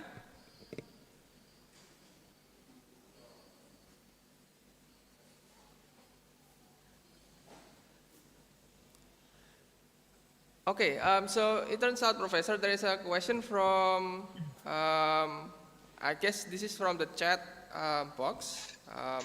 Yeah. I will read it over to you. This is from Mr. Aris Rahmadi to Professor Josafat. As we all learned, yesterday Mount Semeru erupted. I heard from the news that because of this eruption, Japan government announced tsunami early warning. So can you explain to us how the early warning disaster system in Japan is? Thank you, Professor. He's Aris Rahmadi, Cahaya Adi, Japro classmate, I guess. Yeah. Go ahead, Professor. Yeah. Yes, Japro is my former student. Yes, Pak Cahaya. Okay, thank you very much. Yes, it is. Yes, I think it's because the Japanese, BMKG. Yes, the meteorological agency, they are very careful. Yes, even the eruption is happen on the land. Yes, but they make some of the prediction that maybe will generate the tsunami. Yeah, actually after that is this release is not cancelled but closed. Yeah, but just is very careful because. Maybe you remember that the Tengah, yes, the Tengah eruption, yes, it is generated the tsunami. Even it's not so big, but also reach Japan region. So in this case, maybe they made some of the decision depend on the larger of the magnitude itself. I think it's 5.6. Yes, magnitude. Yes, this is. I think it's big. Yes, and then can generate even a little of the tsunami. Yeah. Yes, it is what I know. Yes, but actually the official announcement is. I think you can check from the Japan Meteorological Agency. Yeah. In my cases, now we try to analyze about the the impact of this eruption and also the earthquake that happened in Cianjur. Yeah, now we are very busy to analyze this two accident. Yeah, I hope we can release later. Yes, including the paper in the future. Yeah. Okay. Maybe can answer the question. Yeah. Thank you, Professor Josafat. Or maybe there is a follow-up question from Bapak Aris Rahmadi.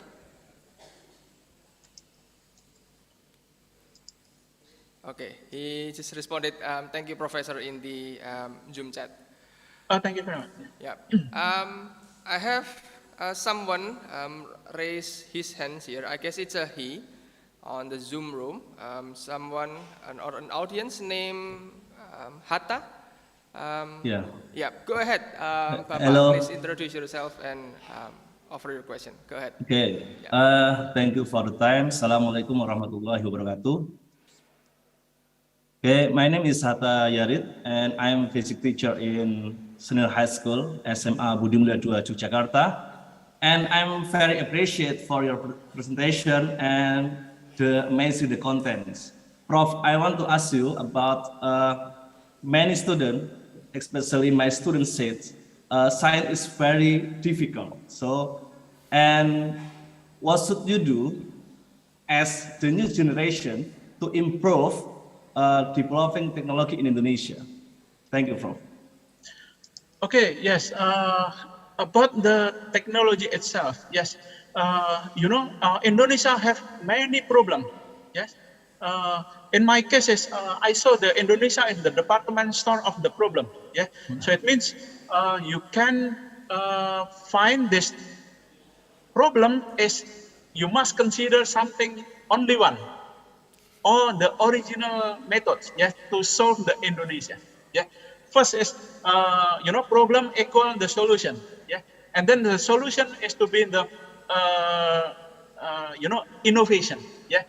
So please don't think about the kita mengejar ketinggalan teknologi. Yes, please forget about this one. Yes, because they already developed, for a long time. So in this case, please just focus to solve the Indonesian problem. Yeah. So in this case, I hope you can get the only one and the original technique and the technology. Solution is to be in the technology. Yes, in the future. Yeah. So just focus. So what is I'm doing right now? Yes, for example, the radar and so on. Yes, it is I developed for to solve the Japan and also the Indonesia. So and now is to be the number one. Yes, and you can see in the invited by the IEEE, and now I'm to be the the leader of the IEEE for the future technology, because I see the problem is the innovation. Yes, so in this case, please don't worry. Yes, about the technology itself. Just if you have the student, just teach to them about how to solve the problem itself, because the problem is many countries have the different problem. Yeah, and Indonesia, yes, I think in Yogyakarta itself also has many problems. Yeah, including for example the traffic. Yeah, the traffic jam. I see. How to solve? Yes, by yourself. Yes, the traffic jam using the electronics or using some of the culture. Yeah, or some some social approaching. Yeah, so it is we need to consider, yes, and using our brain, our own brain, and it is to be the problem solver on the technology itself. Yeah, it is what I'm doing, and I always teach to my student. Yeah, Okay. Please don't care about what another people doing. Please just consider how to solve the problem itself. Yeah, yeah. So, Prof, how about our government? Our government, is there any special program to technology maybe? You means I think it's, the Indonesian It's government like is nuclear very program. It's like nuclear energy program. It's like yes, I think it's nuclear is one of the option. Yes, if Indonesia is very big. In my calculation is maybe we need about 50 nuclear power plant. Yeah, for the 2030. Yeah, because we need is the energy. Indonesia to be big country. If we want to be in the big country, it means we need power. It means we need to generate our power for our industry and for our daily life. So in this case is for example for the nuclear it is we also need. Yeah, nuclear is not always bad. Yes, for example sorry, we need also for the medical part. Yes, because I have experience in my family that to kill the cancer itself, our family we use the nuclear technology. Yes, to destroy the cancer. The cancer. Yes, this is one of the medical one. Yeah, and yes, we enjoy with the technology of the nuclear, but in another side, we need to to control and also how to manage, because it's very the risk is very big. Yes, so in this case, in the balance, the balance itself. Yeah, if we can control it, this is no problem. Yeah, but it's lose control, it is a big problem in the future. Yeah. Okay, thank you, Prof. Thank you, Prof. You're welcome. Yes, no problem. Yeah, thank you very much. Yeah. Thank you, Professor, and thank you, Bapak Hatta. Just a reminder that this forum is on YouTube and it is recorded there. So for Bapak Hatta and other audiences, if you need the recording of this summit, feel free to access it through YouTube. We have 5 minutes, so I guess we can squeeze in one more question, perhaps either from the audience of this room or someone at the Zoom room. If anybody has a quick question, for the final 5 minutes. Okay, the gentleman over there. Yeah, Mas, please feel free to introduce yourself and your study program.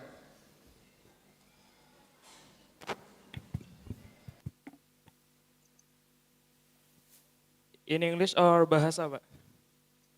Bebas. Bebas, up to you. Silakan. Ya, perkenalkan nama saya Muhammad Fakir Rizky dari Fakultas Geografi. Di sini saya ingin bertanya, apakah mahasiswa kalau ingin mendapatkan data citra yang ada dalam presentasi tadi untuk bahan skripsi apakah bisa dan bagaimana cara untuk mendapatkannya? Ya. Terima kasih. Terima kasih sekali. Nah, sekarang, maybe I will answer in English. No, it's very, it's good environment.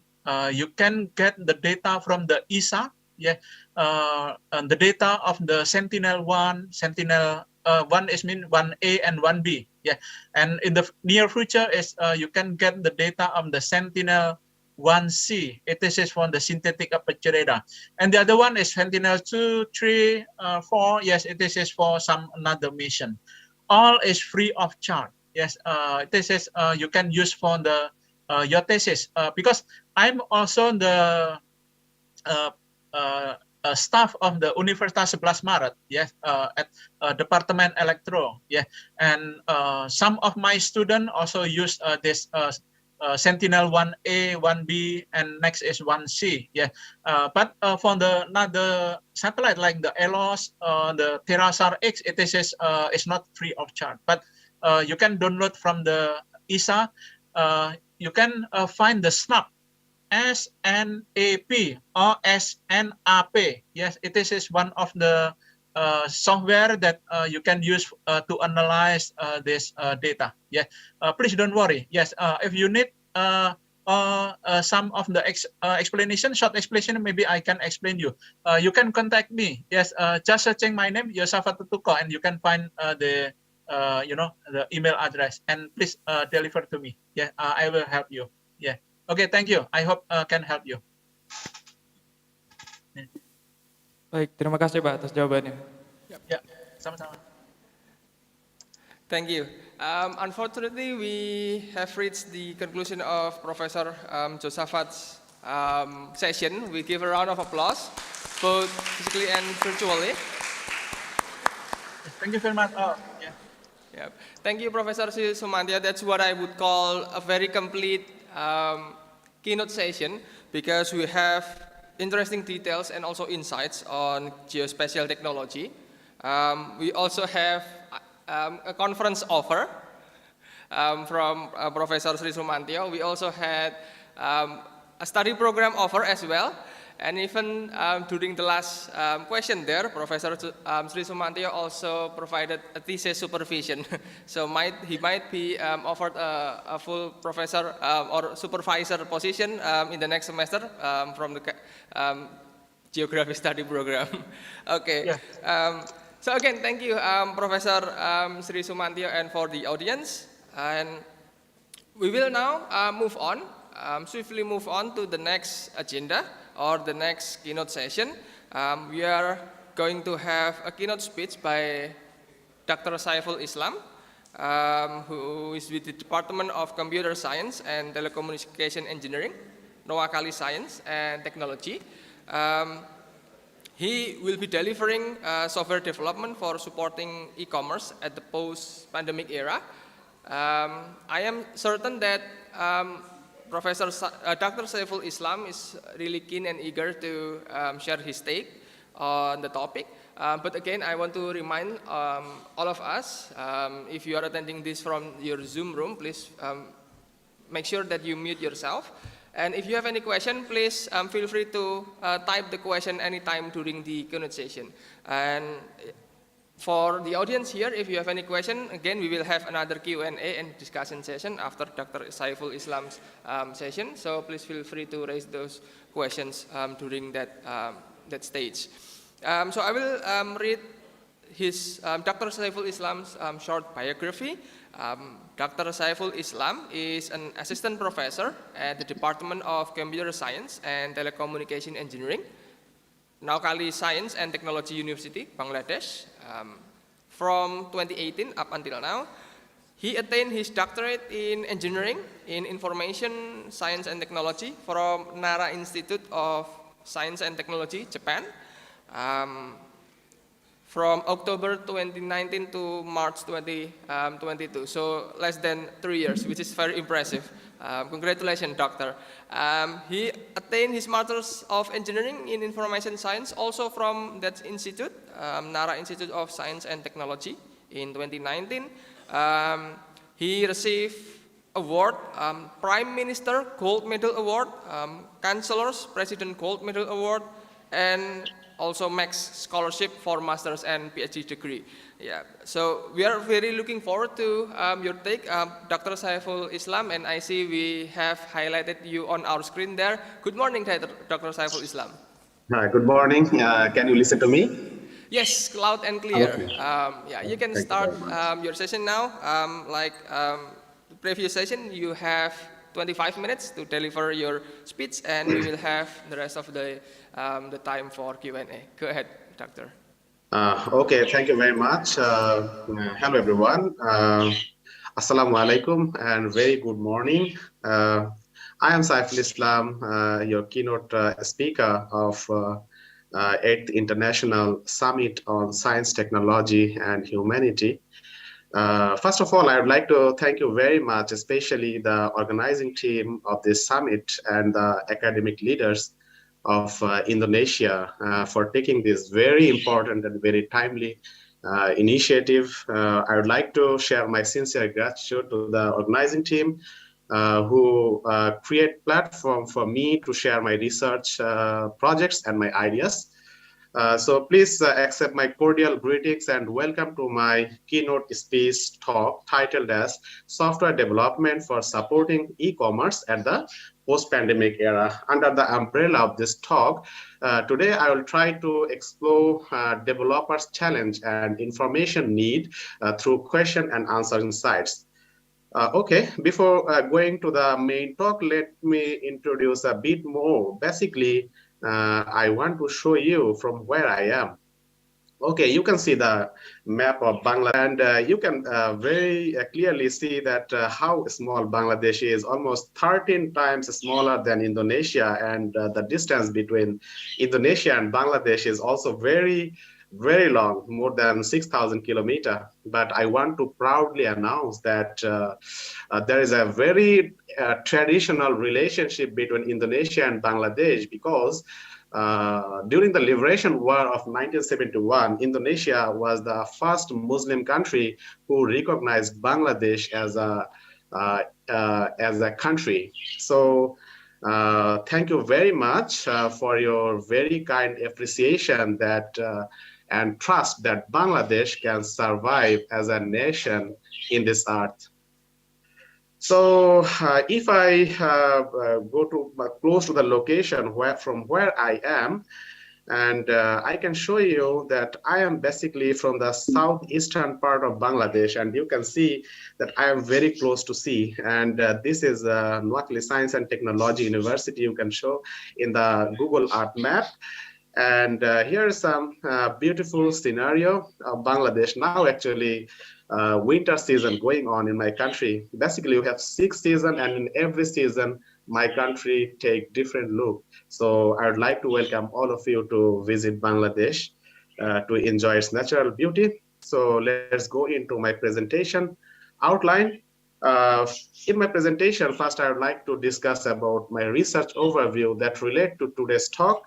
Then I will discuss some successful collaboration research project, especially with Universitas Muhammadiyah Surakarta. Then I will show you my current research projects that are going on. And finally, I will try to take a chance to introduce my university, Noakhali Science and Technology University, from where I am talking now. Okay. So let's go in. As we know that as a modern society, we are increasingly reliant on software application to manage our day-to-day life. Basically, wherever we go, we find the usage of software application. For example, Facebook, Twitter, Gmail, any Android application, aeroplane, marine, wherever you go, you will find the software. Even in online shopping, you can develop retailers basically use software system to show their presence online. So basically, software systems are all around us, and almost every discipline make heavy use of software system in their day-to-day life. And so we can say that hardware is essentially useless without use of software on it. Okay. So nowadays, software engineering is one of the most shouting profession worldwide. However, during COVID-19, software industry and software engineering receive a new meaning. So the negative impact of COVID-19 pandemic was rather short-lived, as the software market value expected to grow and at annual rate of 6.5%. Another statistics by Stata, which is a German company, basically shows that the SaaS market is expected to grow at 208.1 billion US dollar by 2023. In US market, the e-commerce sales are projected to exceed 1.3 trillion by 2025, which is more than triple what they are less than a decade ago. So these all statistics basically I showed you to show how software market impact global economy. So, so it's not a surprising thing that everyone is using software system in their day-to-day life, whatever it's a car, enterprise application, mobile applications, sensor, game, robot, anything you are using software. So everyone is now using software. So the demand of software is growing very fast. So to deliver the software by software developer often use library-based software application development or content management system. However, the role of the idea of creating a new product can be quite exciting for a developer, but it also comes with plenty of challenges. So I have a question to you that have you ever been in a situation that you have a great product idea, but you are overwhelmed with which technology stack you have to select, or did you consider scalability of your software application, or did you consider what is the implementation cost? So if you are not clear about such situation, or if you face a situation, please be with us throughout my presentation. I hope you will get the answer. So to deal with the software development related issue, developers often use question and answering sites to raise the discussion to get the solution. For example, Stack Overflow, Stack Exchange, Quora, and several research on this question and answering sites. For example, Trudeau and Abetalib studied community dynamics based on Stack Overflow data to understand programmers' issue, to understand human factor, for example, role of women in IT industry, popularity of programming language, gender discrimination in software industry, something like that. This all studies basically shows that question and answering sites can be very useful platform to raise developers discussion and solve their issue.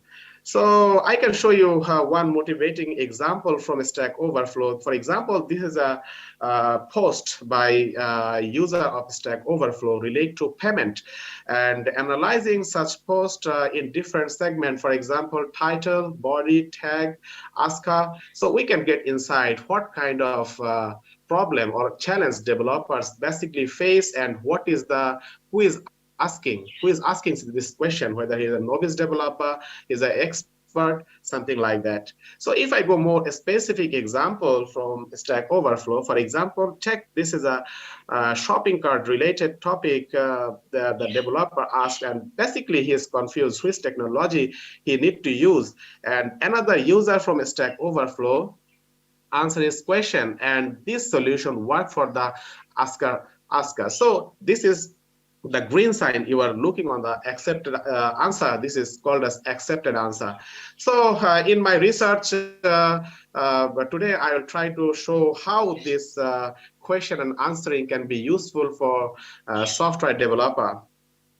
So my research statement today is question and answer in discussion can provide valuable insights into the difficulties and information need associated with using software libraries and content management system for supporting e-commerce developers at the post-pandemic era. So based on the research statement, today I'll try to show an exploratory analysis of discussion by developer of e-commerce CMS and third-party library.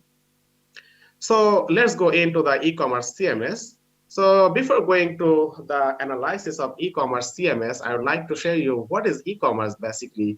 E-commerce is electronic commerce. I hope all of you know. And e-commerce basically buying and selling of goods and services through internet.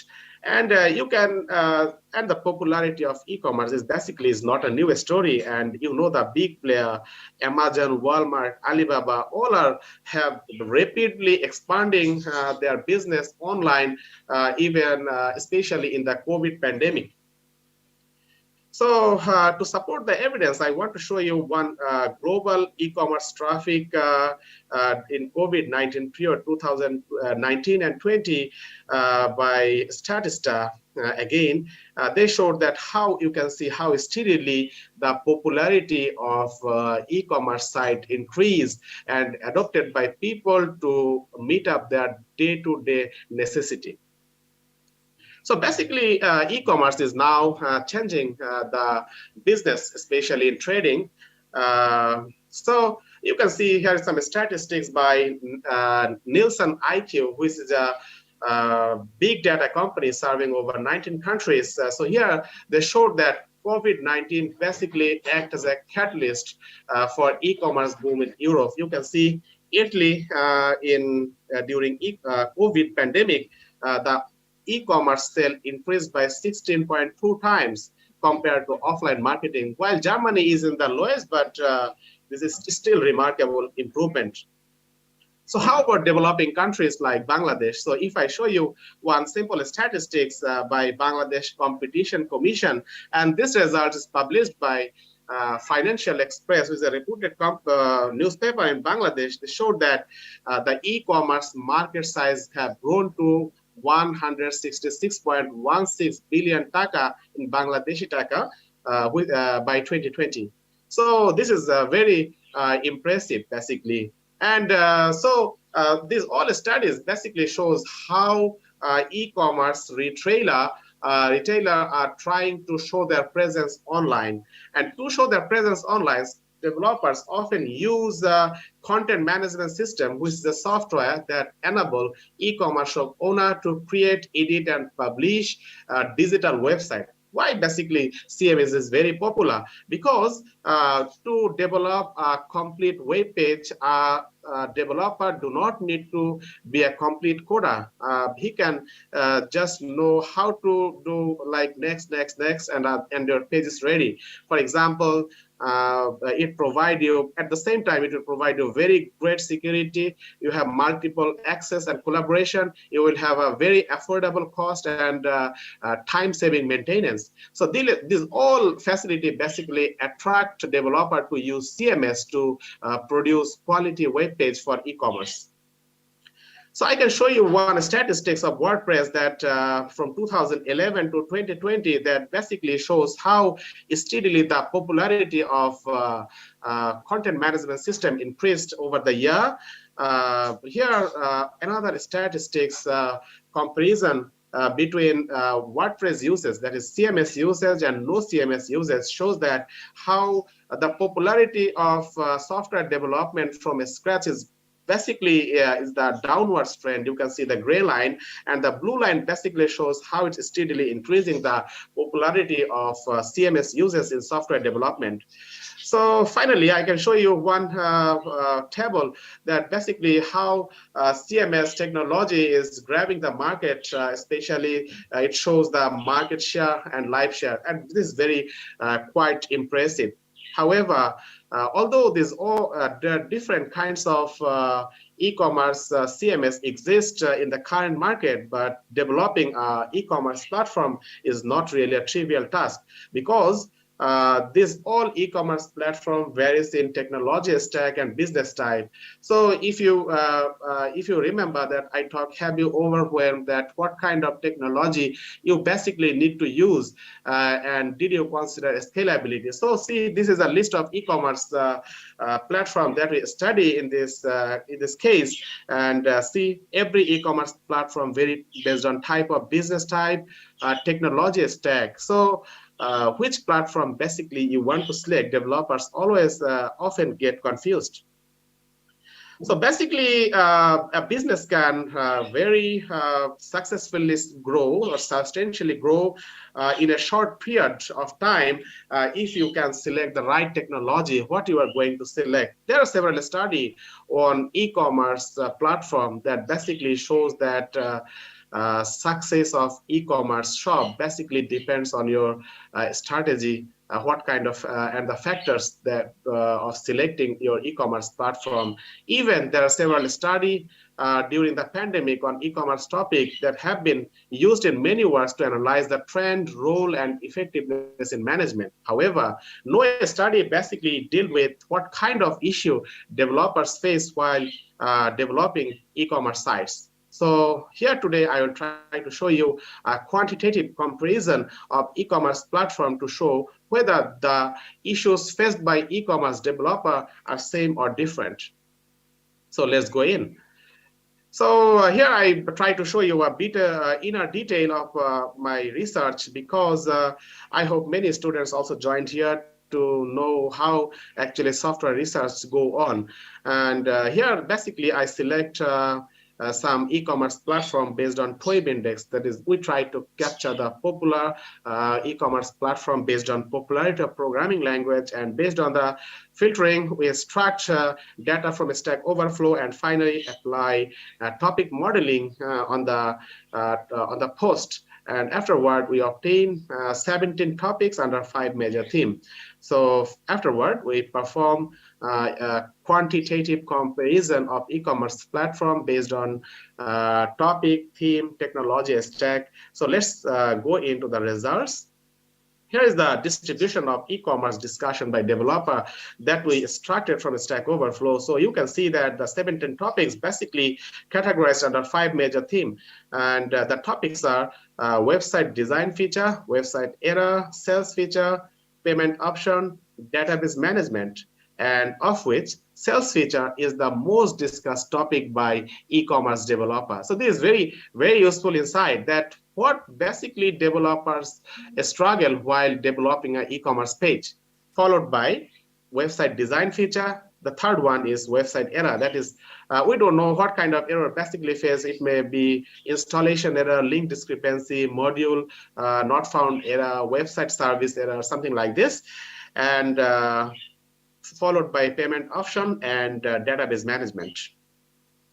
So in contrast of e-commerce issues based on platform versus theme and technology stack versus theme, we find more interesting results for each individual e-commerce platform. So you can see here some comparison. Here I highlighted some platform that basically highly faced issues related to website design feature, while some platforms here, for example, Ubercart, WooCommerce, basically discussed issues. The comparison of topic versus theme. So now we want to see some more detail about e-commerce platform versus topic. So here you can see some more interesting and inner detail of the result. For example, Magento,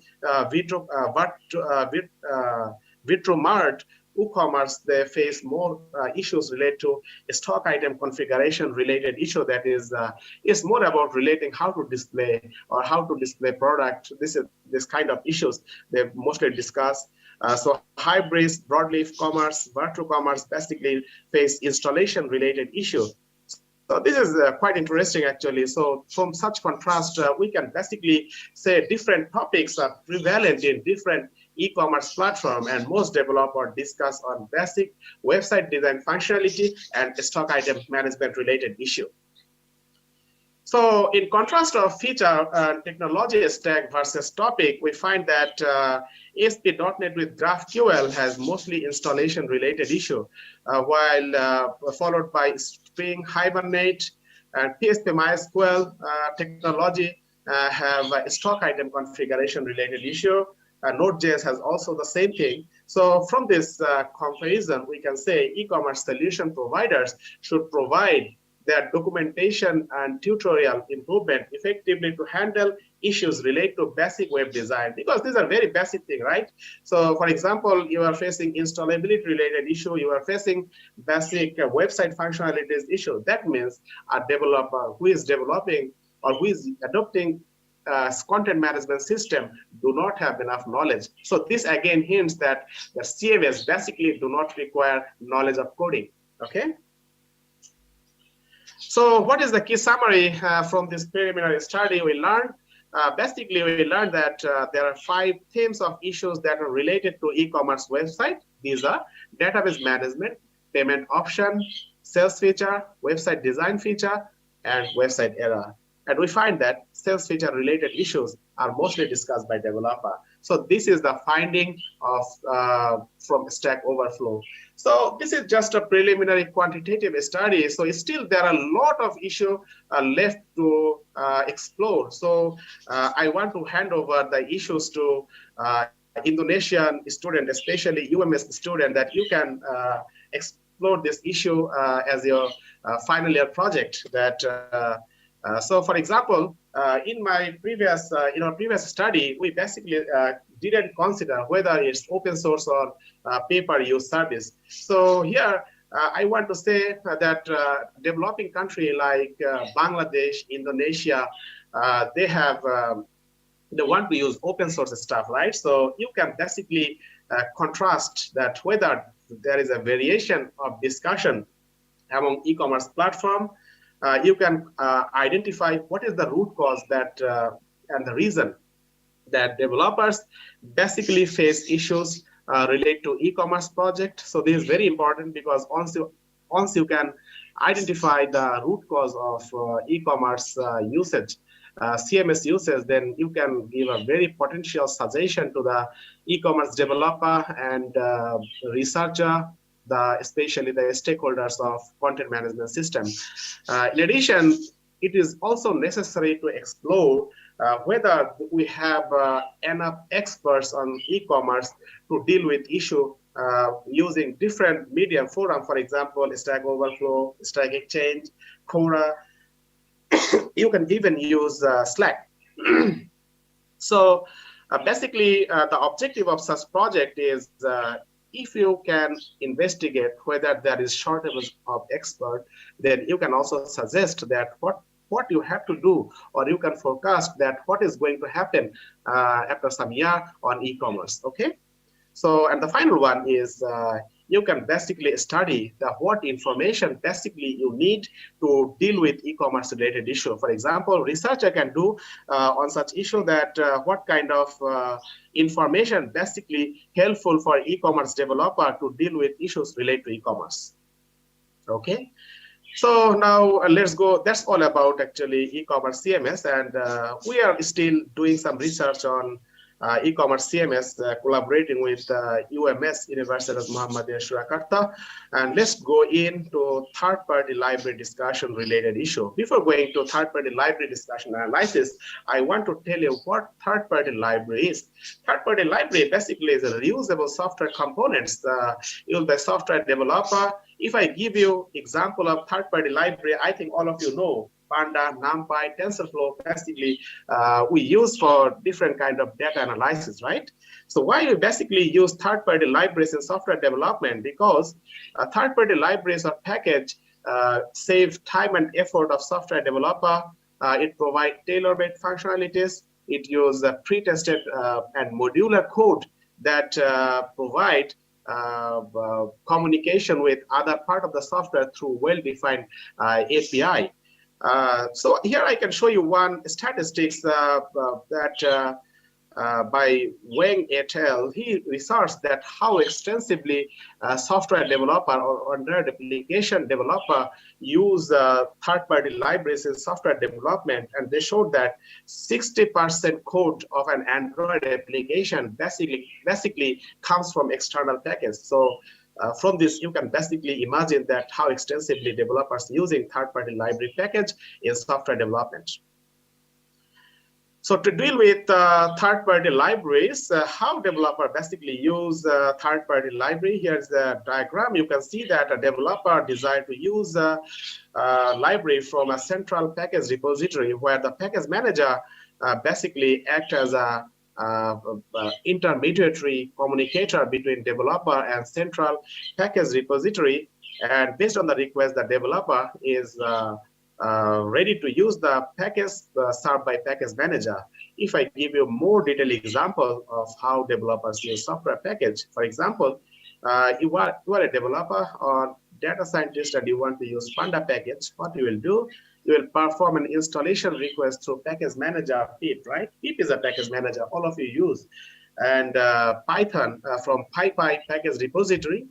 So the pip package manager will request package from the package index PyPy, and based on the request, it will collect all the package, its dependencies, and the package metadata.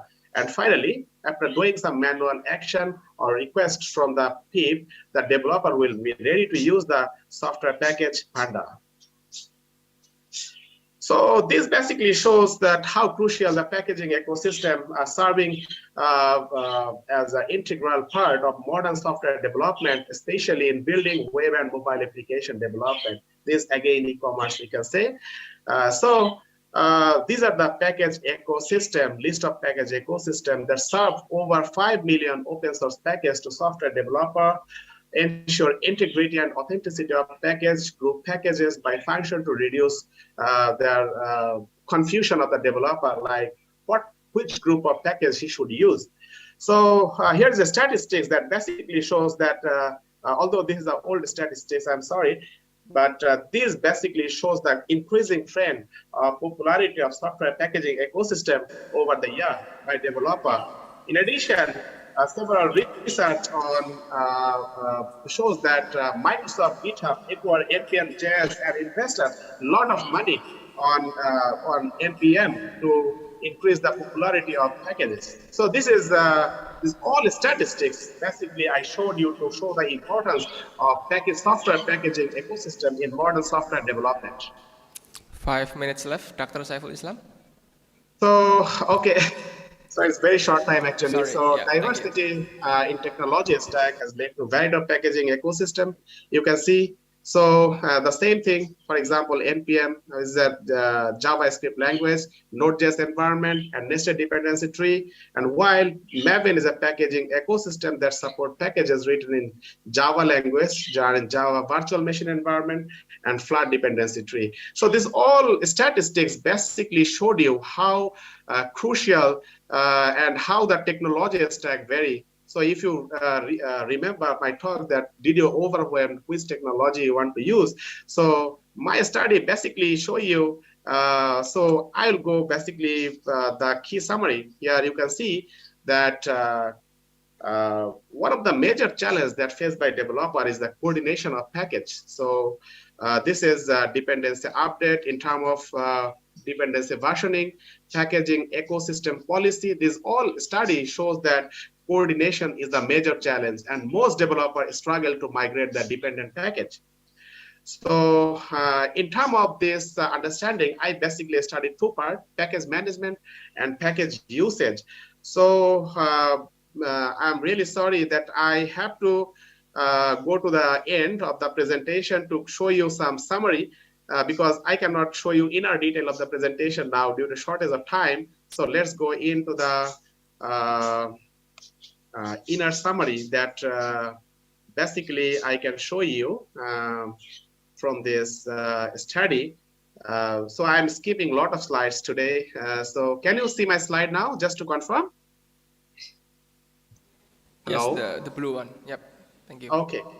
Okay, so So what was my research statement? Just to reshare that question and answer discussion can provide valuable insights into the difficulties and information needs associated with using software libraries and content management system for supporting e-commerce at the post-pandemic era. Based in light of this evidence of my research statement, today I'm going to give you some insight from my study that what my study say to developer. So my study shows that said that please consider the package management or content management system feature. For example, in content management system for e-commerce development, whether it is scalable. For example, is it provide you scalability? For example, scalability, what kind of technology it use? Because my study basically shows that package management or content management system feature have correlation with developers' experience. And I want to suggest developer that please try to optimize your technology stack in software development where possible. For example, you cannot do everywhere the optimization because a developer have choice too. So if I say please optimize everywhere, then it's wrong, right? So where possible, you can optimize. I can give you example. For example, Meteor is a package ecosystem which facilitates less code, easy to learn than NPM even, and even you can say that Go is a programming language or package ecosystem that can be a very ideal choice for your backend web development for high performing concurrent services. And my study also suggests that please use popular package or content management system because once you pack your bag and use popular package or content management system, because such usage can help you to get less issues while developing, and you can get better support on question and answering forum. Even they have continuous improvement of their documentation. So this is the suggestion for developer. And whereas for package management or CMS designer, I want to request them to perform survey or interview one developer. Basically, they do, but I have some suggestion or opinion based on my research, empirical research. I can say that it is necessary to understand how package management or CMS feature impact developers' decision process. Because I show you, right, that package management has different feature. Sometimes they use nested dependency tree, sometimes they use flat dependency tree. So, and some content management system is small to medium business type. Someone use PHP MySQL technology. So these all things, basically the stakeholders or designers should consider how such feature of the development technology feature impact developers' decision process. And in addition, I would like to request the designers to ensure that the tool and CMS or package CMS are easy for developer to use. In addition, for software researcher, I would like to request the cost-benefit trade-off of PM or CMS feature, because studying such cost-benefit trade-off can help prototyping what an ideal package management system or content management system would look like. So now I would like to show you some successful collaboration work, especially with UMS. These are all basically first authored work with UMS, and UMS colleagues are first author of this works basically, and I worked with them to publish this paper, and these are very great paper, I think. And then I also did some other multidisciplinary research on COVID-19 because actually the objective of showing such research is not just to show my area of research, but to encourage you to do such research, because I think University of Muhammadiyah Surakarta or Indonesia have a lot of interdisciplinary people who are interested to collaborate. So basically I worked as a data scientist, but please, if you do research related to life science, please do under supervision of a bioscience or life science people, because a data scientist can find some statistics, but he cannot find he is not expert on the insight of biological data, right? So if you collaborate with a bioscientist or environmental scientist, then of course you can get very important and useful insight for the environmentalist, biologist, life science people. So this is quite important and interesting. So I'd like to encourage UMS people to do such research. Finally, here is some current research project. Currently, I am working on image file shared by Stack Overflow by developer, and we've already written this paper and submitted in ACM transaction on software engineering and methodology. And currently, I have another collaboration work with UMS that I'm working as a first author.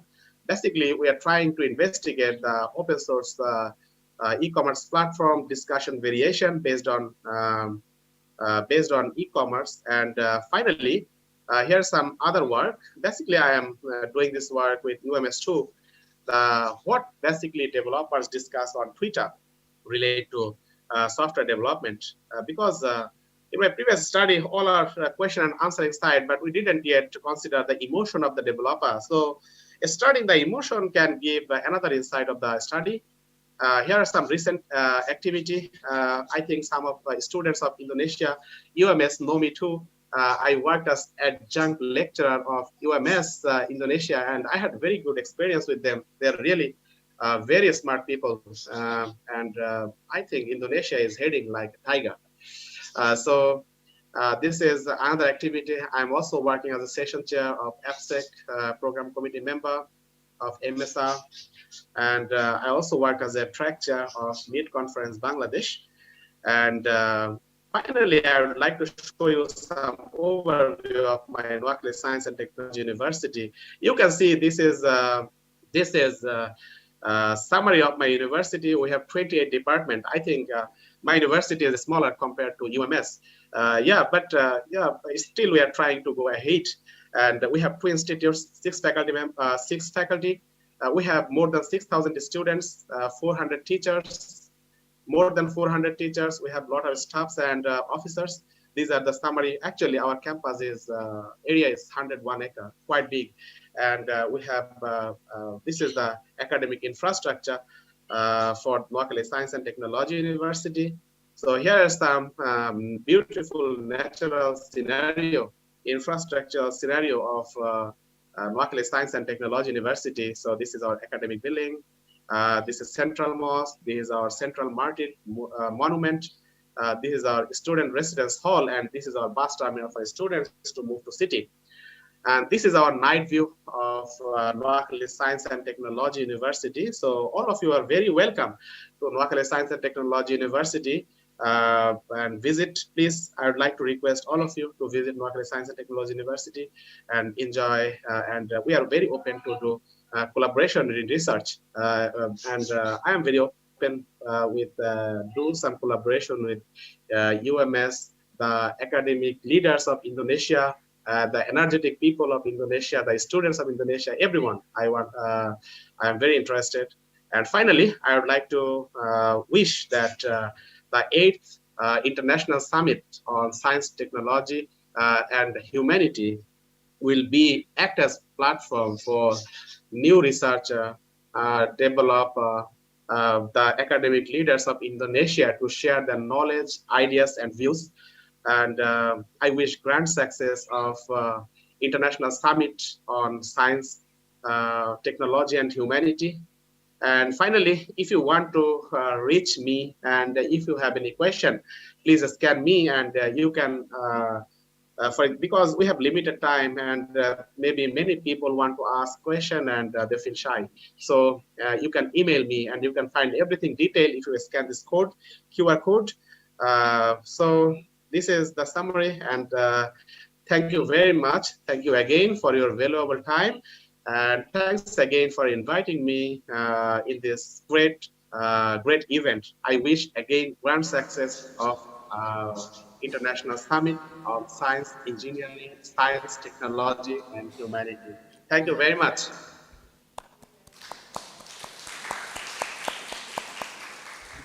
Thank you very much, Dr. Saiful Islam, for the very comprehensive and insightful presentation. And also we would like to also thank you for being a constant and important stakeholders for UMS throughout the years. We'd appreciate your effort here. And also thank you for sharing the beautiful sceneries at the NSTU campus. Those are very great pictures, and I'm sure they are, and the campuses are also beautiful. I will pass it over to the audience, both here or in the Zoom room, if there is any question. We still have about 5 to 10 minutes for Dr. Saiful Islam's session for Q&A and discussion.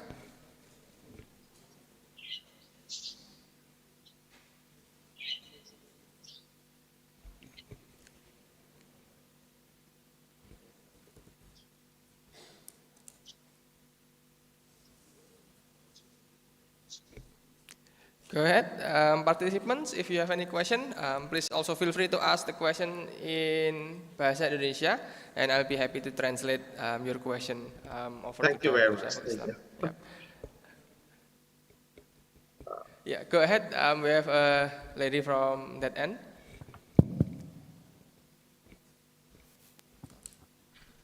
Thank you. Tapi ini pakai bahasa Indonesia. That's okay, yeah. Pertanyaannya, saya beberapa waktu lalu membaca berita kalau saat ini e-commerce sedang melakukan pemecatan besar-besaran, terutama saya sebut merek Shopee. Itu terus bagaimana ke depannya prospek bisnis dari e-commerce ini sendiri? Terima kasih. Oke, bisa diulang Mbak pertanyaannya, agak pelan-pelan. Oh iya. Jadi bagaimana prospek bisnis e-commerce ke depan, padahal beberapa waktu ini ada pemecatan pegawai e-commerce secara besar-besaran. Terima kasih. Okay, thank you. And may I know your name? Oh, my name is Cynthia from Management. Mia. Cynthia. Oh, Cynthia. Okay, thank you, Cynthia from Management Study Program. Perhaps she's my student. So her question is, it was all over the news about recent layoffs from major technological firms in the world, like Twitter, Facebook. It's all over the news that they lay off a lot of people. And so is that a bad indication of what we are going to see in the future? Because you saw the challenges and also the opportunities in regards to the e-commerce and also the COVID-19 pandemic. So is that something that we should be worried about, that layoffs in terms of the e-commerce itself? Okay, thank you very much for this question. Basically, in our study, we did a quantitative comparison of discussion by e-commerce developer. And this study basically shows what kind of challenge basically developers face. So in the next phase, actually, I left the study to other academic leaders to investigate what kind of challenge, what kind of information need basically required by e-commerce developer. Because you can see that due to COVID pandemic, even there is a very steady growth of e-commerce popularity over the last years, and there are a lot of forecasts that slowly people will move to e-commerce sale, and basically we all are adopted. So it's necessary to extensively analyze the different communication channels, because we cannot unify and we cannot say anything very concretely only based on question and answering sites. So it's necessary to investigate other social media, for example, Twitter, Facebook. So if you can analyze, you can get another dimension from the study. So actually, this is left future work for other people, and I am also doing some research on such kind of emerging challenge. Yeah, thank you. Any follow-up question from Mbak Cynthia? No, thank you. Okay, thank you, Dr. Saiful Islam and Mbak Cynthia for the question. Perhaps I can squeeze in one more question, one more quick question, 3 minutes, either from this room or from the Zoom.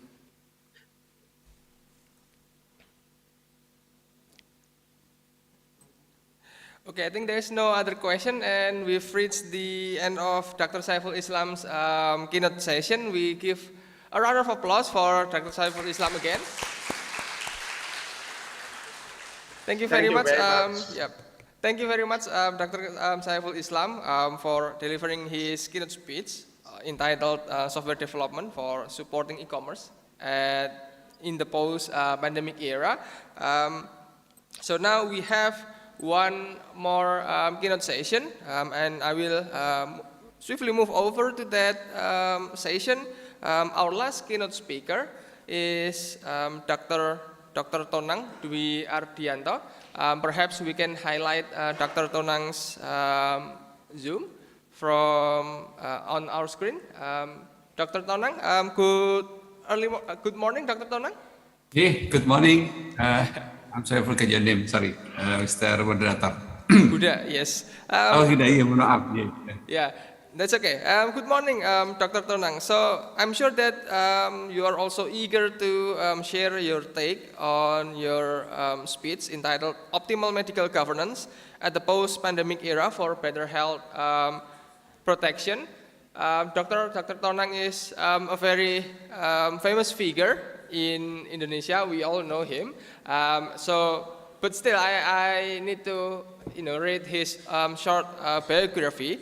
So he attained his medical doctor in Universitas 11 Maret in 1999. He attained his PhDs from Totor University, Japan, 2006. He is now a clinical pathologist at Universitas 11 Maret. He received award, Ahmad Bakri Award 23 for medical field this year. Currently, he is affiliated to 11 Maret University as a staff member. He was also the vice director for services at the 11 Maret Hospital, and he's currently the education and research there. He is a member of National Board of Indonesian Society of Clinical Pathology and Laboratory Medicine, and he's also the member since 2016 of the Health Insurance Compartment of Indonesian Hospital Association. So all in all, without further ado, I will go ahead pass the forum to Dr. Tonang, and you may have the time and the screen. Go ahead, Dr. Tonang. Thank you, Mr. Moderator. Thank you. Assalamualaikum warahmatullahi wabarakatuh. Waalaikumsalam warahmatullahi wabarakatuh. God bless us all. Amin. Please allow me to present my very simple presentations. Go ahead, Doctor. Firstly, really thanks to the committee. I'm really honored to become one of the speaker of this very high mentions international conference. The committee asked me to present a little bit about the COVID-19 and the optimal medical governance, and I quoted into a title of "Learning from the Past for Possible Next Pandemic." So, how is COVID today? This is the latest data I quoted on the 1st of December, 5 days ago. Indonesia confirmed of more than 6 billion cases with almost 160,000 deaths. Also, in the vaccines programs, we have reached about 74.7% people with at least one dose, and about 63% of people having 2 doses of vaccines. That's the conditions of Indonesia on COVID. Now, several days, maybe 3 weeks, the last 3 weeks, we saw a little bit higher case of COVID, but the last weeks, it becomes like time to be a plateau, and we hope that the next week would be a little bit slower, and then followed by a slowdown of these COVID-19, which is almost every 6 months. We have a cycles of this pandemic to become a more smaller and smaller wave of COVID-19 in Indonesia. That's what we hope. Considering this is the history of pandemic, what I can show you, actually, COVID-19 is not the biggest in the volume of case and in the bigger and the case, the number of death case. Actually, we have much more and bigger history of a pandemic in previously. But what makes this COVID-19 so interesting is actually we are really surprised that in this modern era, we still have a pandemic caused and attributable from a pathogenic virus that we seriously thought that it would never be happen again in this modern era by this very, very sophisticated and very high drugs, very high hospital technology, the very high health services. We never expected actually we will still have some viral to become a pandemic. That's what makes COVID-19 so very interesting. So what have known before COVID-19 pandemic? This is a virus discovered by the year of first reported human infection starting from 1901 year to until 2005. Some of them I put it in the box. Maybe some of you familiar with this, dengue virus in 1907 and then measles virus in 1911. Of course, this is a very old story. Hepatitis B in 1970 and monkeypox in 1972, hepatitis A virus in 1973. We also have a human immunodeficiency virus, HIV, is very famous, started on 1983. SARS virus, this is the first SARS coronavirus pandemic in 2003. After that, actually, beyond 2005, we also have a MERS coronavirus in 2012. After that, we really surprised of having this COVID-19 with a very, very much more cases and much more death compared to the previously pandemic. Mostly in the in this last century. This is again what makes this COVID-19 pandemic become so surprising and interesting. The EID, emerging infectious disease, usually recognized primarily in the high-income countries. It means that first the case reported in the highly income countries. That's for the emerging infectious disease. But what makes, I don't know how to say, it's not interesting, of course, it's a irony that even it is recognized primarily in the high-income countries, but usually the emerging infectious disease more frequently discovered in HIC, but the risk is higher in the low-middle income countries. So the emerging infectious disease is primarily recognized in the highly income countries, but the development of the case, the development of the case and death, and the impact of this infectious disease is much more higher in the low and middle income countries, such as in our country, in Indonesia. So this is a very interesting phenomenon. It is recognized primarily in high income countries, but then the risk is even higher in the low middle income countries. What the lesson is actually, we cannot say that this is specific for some areas or specific for some countries. It should be attentions to be paid on by every countries in this world. It's IC or even the low and middle income countries, since actually recognized primarily in HIC, but then the higher risk, the risk is very higher in the low and middle income countries. What do we have? Why do we have so many emerging viruses? Some diseases has been developed, and one of the conclusions actually climate and ecological changes is one of the culprit for this infectious disease to become developed in this modern era. As we can see, I know this is maybe the field of Prof. Yosafat actually, how the monitoring the geospatial and climate and ecological changes. What I can understand actually, yes, this climate and ecological changes renders and pushing high risk of infectious diseases to become emerge and develop.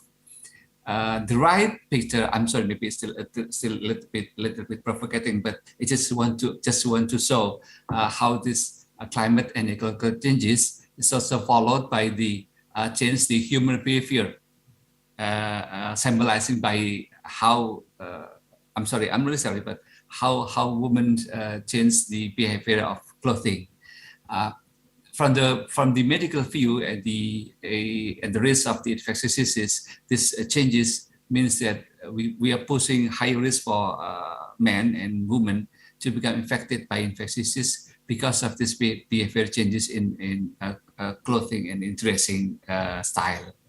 And by of this, we also have a phenomenon that nowadays diseases that emerge and develop in a small place in local case soon become a globally transmitted and globally transmissions of disease because of very high mobility, such as in this law and right picture. That's what's happening in COVID-19. It's starting on the small city in China in the last of 1919 and become globally distributed even in the start of the 2020. That's what happened there. So having this pandemic pushed us to and make us think what's actually happening. Back to the 2007s, in this time we actually have an analysis about which pathogens will spill over. It means that what pathogen that should be actually only in human, only in animal, how they become infected and then transmitted among the human. There are 5 stages that explaining how the pathogens will spill over. Some of the pathogens still on the animal, specific on the animal, such as rabies. But about the Ebola, become these states of 2, that is primary infections that starting those Ebola become infections in human. But there is no yet human-to-human transmissions. On the 3rd stage, limited outbreak, that what is actually previously only in animal become infections into the human and even partially become infections from human to human, even still breached by some animal, such as in dengue. We know that from human to not human, we need some mosquito, Aedes aegypti, to transmit the transmission. But at least it means that there are some human-to-human indirect transmission on the stage 3. On the stage 4, this long outbreak becoming a problem when a pathogen that previously only on animal become infections on the human, and finally there are directly transmissions from human to human. That's what happened in dengue to some point, and the HIV. The last stage on 5 is exclusive human agent. It means it doesn't need any more transmissions from animal, but directly just from human to human simply as a transmission, route of transmission. That's happening on the HIV itself. So there are 5 days, and it's been analyzed on 2007. And this time then, on 2016, there are some analysis to answer about what will happen and what will be the pathogen to spill over and induce a pandemic. It is not, of course, it's not, of course, a mention or intentions to predict, but it's really a coincidence that in those time, 2016, we estimated there are some possibility of its human coronavirus, which is circulating amongst the different animal species, and several of these animals have become very closely related to the human in daily life, some pets in our domestic animal. So it is estimated it is likely not a matter of it. It's not a matter of it, but yes, it will be. The problem is just when the next recombinant coronavirus will emerge and cause another outbreak in the human population. Those in Trends of Marketability 2016, just 4 years before the COVID-19. But still, again, it's not intention. It's just a coincidence, and it's purely a scientific prediction. So on 2020, we know well about this COVID-19 starting on the December 1919 and become globally transmitted on 2020. There are 4, it's human coronavirus that is normally just cause a common cold, something that we usually suffer, and we say, okay, so it's just a flu, and we are sure that there is nothing serious will happen. But there are 2 zoonotic of coronavirus that finally cause severe respiratory infections: SARS-CoV-2, SARS-CoV in 2003, and MERS coronavirus in 2012, and finally there are SARS-CoV-2 emerged and induced a pandemic starting on 2020. Again, this is a prediction, scientific prediction, purely scientific predictions in 2007, 2016, and finally really happened in 2020 of this coronavirus. Yet it's just purely scientific predictions, not about some how to say biological word or something. I'm not in the position to comment on that. So that's what's happening about COVID-19 on 2020. Learning from this COVID-19 pandemic, then WHO construct a step from the pre-emerging. I mean, it's only specific in the animal, and then there are pathogens will offer. Some of these pathogens transmitted from the animal to the another animal, that this animal is closely related to the human life, daily life of human and society. I mean, some domestic pets, some like a chicken, maybe cat, a dog or something. So there are some still offered to this domestic animal. By really close relations to the human life, then finally, there are some emerging early detections of transmission from the pathogen in this animal into the human, but it's early detections. And this should induce the surveillance of syndromic surveillance, because if we cannot contain these early detections, then this emergence would become a localized transmissions to the another human in the close relations. And again, if we cannot maintain this, if we cannot contain this, and we can limit this, then finally it will become an epidemic, to become wider and wider, and much more people become transmitted.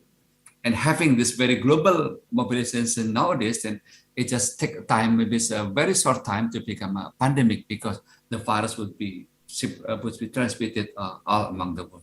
So WHO now try to initiate and construct a competence to detect early detections of this emergence of spillover pathogen from the animal to the human, and start to international health regulations very closely to try to in the very early phase to limit the spread of this spillover pathogen from human to another human. That's the problem. What we have from this COVID-19. So what we have learned during COVID-19 pandemic. Previously, before the COVID-19 pandemic, we have learned about this avian influenza. There are 6 steps to pandemic, actually. There are 6 steps. It's not only 1 step, but 6 steps. Just like previously, we explained about the stage 1 and the stage 5 before becoming a human-to-human spread and becoming emerging of the pandemic. 6 steps of pandemic that actually we should prepare from the beginning. So then before finally we get this pandemic phase, we can prevent this process.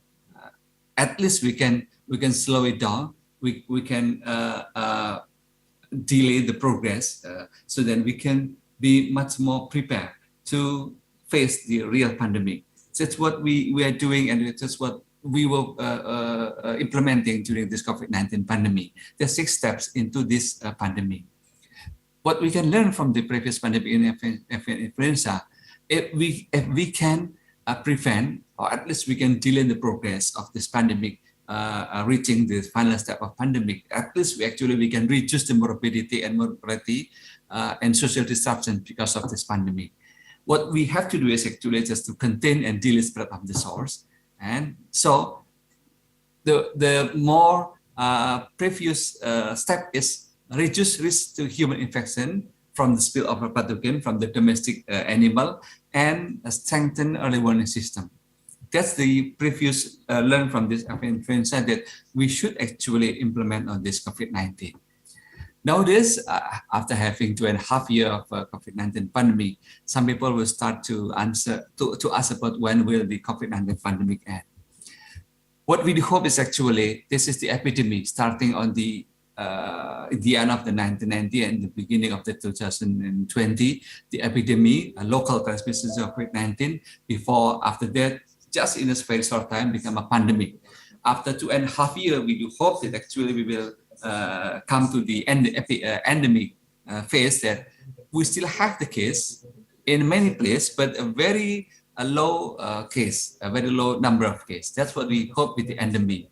But there's still some discussions, still some hesitations to conclude that yes, we will pandemic because we will come to the endemic because for COVID-19, endemic stage could be 2 years away. That's a very optimistic scenario. But for the pessimistic scenario, we say that endemic COVID-19 could be 1 to 10 years away.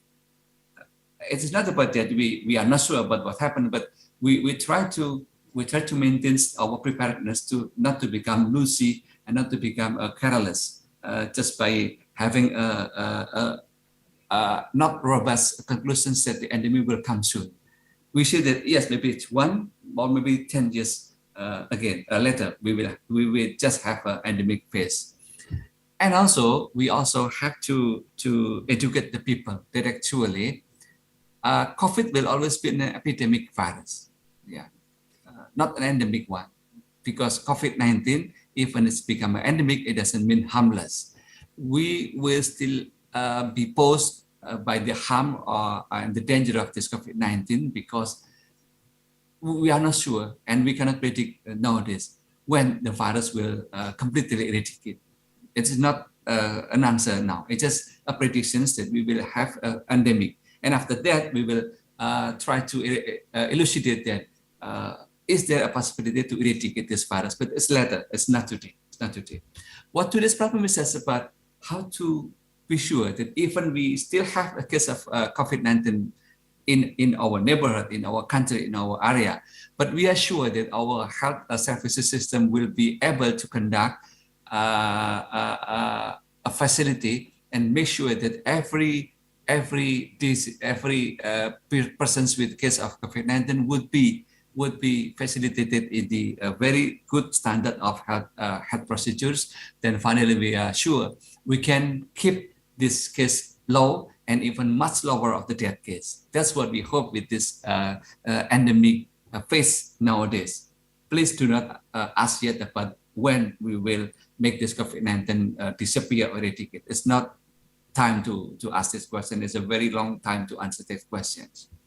Because what we are learned from this COVID-19 pandemic during 2.5 years, there are some factors that are influencing post-pandemic transmissions of SARS-CoV-19. First is immunity. We have some people become infected with COVID-19 or become vaccinated with COVID-19 and they will develop immunity. That's one point. Higher immunity means very much lower wave of COVID-19 virus will become. We hope that we will have a longer immunity with the higher immunity, longer immunity, so we can make very slow bumping of COVID-19 wave. Another factor is interventions by vaccination, drug treatment, and non-pharmaceutical interventions, what we call as a protocol with physical distancing and then using masks and the hand hygiene. It will also depress the wave of the COVID-19 to become much lower. Another factor is about seasonality. We are not sure yet whether we will be still can maintain and handling this COVID-19 during, let's say, in the rainy seasons. That's another challenge that we will have in this next 1-2 months in Indonesia, mainly in Solo and the neighborhood area. We are not sure and we still worry about whether in this rainy season the COVID-19 will again rise. We will prepare, and yes, we have to prepare, but we are not sure yet about this, so please be careful on this. Another factor, that factor is virus interactions. We know, even until today, we still have more and more new variants of COVID-19 with very higher infectious power. Yes, the symptoms and the severity of disease is much milder, but the transmission is very fast, even nowadays, even this last 3 weeks. There's 4 factors that will influence how the transmission of COVID-19 post-pandemic. So that's why we cannot sure yet when this virus will be completely eradicated. So the next variants, 3 key questions about what's after Omicron and will decide how this COVID-19 patterns will go through after this is when will the next variant emerge? Even today we have still new variants. When will the next variants cause severe disease? hopefully and alhamdulillah, even today we can see that the new variant, they have a very high power of infections, but much lower the degree of severity of disease. Will vaccine protect against new variants? Questions is running, and we are still now doing a deep research to answer these questions about how vaccines, how strong the vaccines protect against new variants. But at least we have a data that having more people with the vaccinated become slower number of hospital patients of COVID and much lower death case of COVID. That's what we are now happy with the data. The next time we will hope that we can say this COVID-19, yes, they can prevent the infections. That's the next questions that we have to answer from this medical scope of view. What we still considering now is why there is still some possibility of new variant will come. It's actually about the selection presence. Having many people with the vaccination, many people with the immunity, it means that the virus will try to get away, to get rid of this pressure. And finally, there are some new variant that can get rid of this immunity and also this vaccinations program. Where will the next coronavirus variant of concern come from? Some people, some scientists predicted that a handful of African countries are its most likely source. The higher the number, so the higher possibility of those places become the place of emerging new variant of virus, even maybe new pathogens that has potential to become an endemic and pandemic.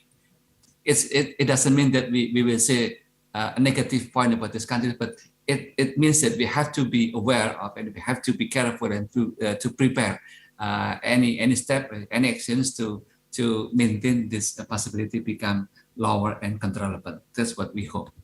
What would be the next possible pandemic?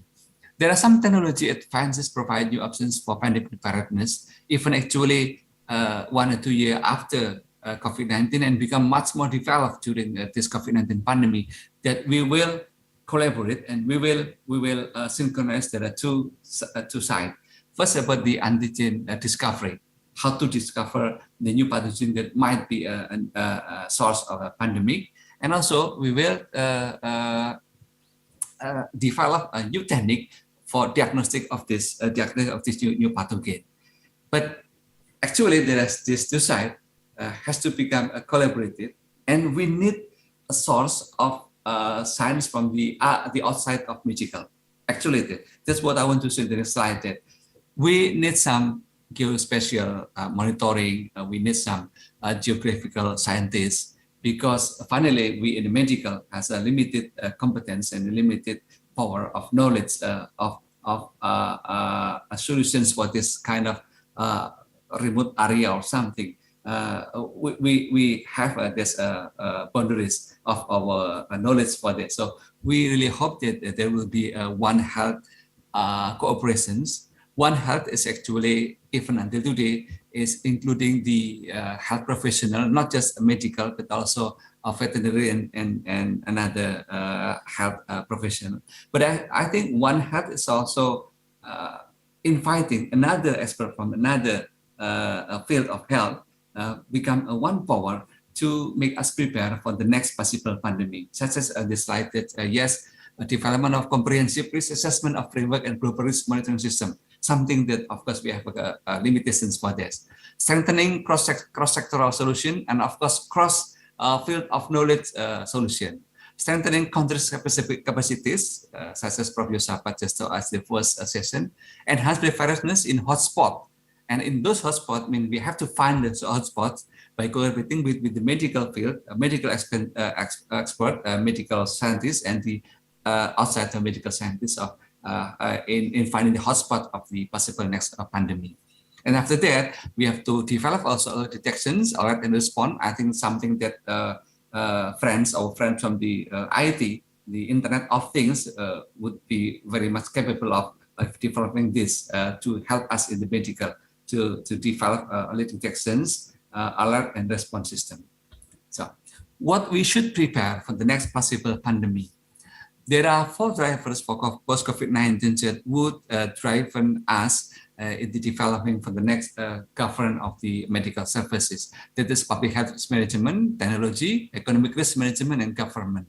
There are 5 possible ways of directions after post-pandemic to become a new normal standard. First is the demand of industrial structure shift, and then technology-enabled contactless economy, learning from this physical distancing during COVID-19 pandemic, and then enhanced central and local government control. We learned that during the pandemic, it seems that government has to realize they have limitations in controlling, so they have to enhance public and private partnership in controlling this pandemic. And then less international flow of goods and people.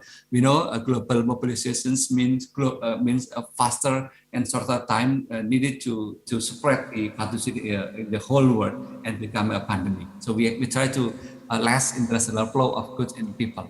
5 is decentralized economy and urban redesign, to have a local power to maintain the neighborhood resilience during a pandemic. What we learned from this COVID-19 pandemic, that we have a limitation in separated local area that we have to resilience by ourselves. One of the study say that future pandemics are inevitable, but we can reduce the risk. What we have to reduce, I'm saying to shorten this because of the shorter time, our research has shown the importance of trust, leaderships, contracting disinformation and misinformation. That we learn from this COVID-19, because it is just about the pandemic of COVID-19, but also the infodemic of COVID-19. So importance of trust, leadership, and contracting disinformation is very valuable learn from this COVID-19, and we have to two-way communications with the public. If maybe someday we will have to face another pandemic, so two-way communications between public and partner with private is a very good way to maintain our power in controlling this pandemic. Another lesson is that pandemic preparedness was generally insufficient. That's what we learned from this COVID-19. There are no country will say that yes, we are prepared. No, even every country suffer from this COVID-19, not just in the aspect of health, it's also in the aspect of economic, social, and even political. Governments took swift and massive actions, but should carefully monitor the long-term budgetary costs. Some countries choose lockdown strategy. Some countries choose zero-COVID strategy. Some countries even a little bit looser in this COVID-19 strategy. Those strategy, even each of the strategy has nothing to become more than others. There are some pro, there are some negative, there are some advantages and disadvantages of the strategy. And that's what we learn from this COVID-19 for the next possible pandemic. Trust requires 5 minutes left, Doctor. Yes, there are only 3 slides left. Trust requires transparency, and more importantly, engaging stakeholders and the public in risk-related decision making.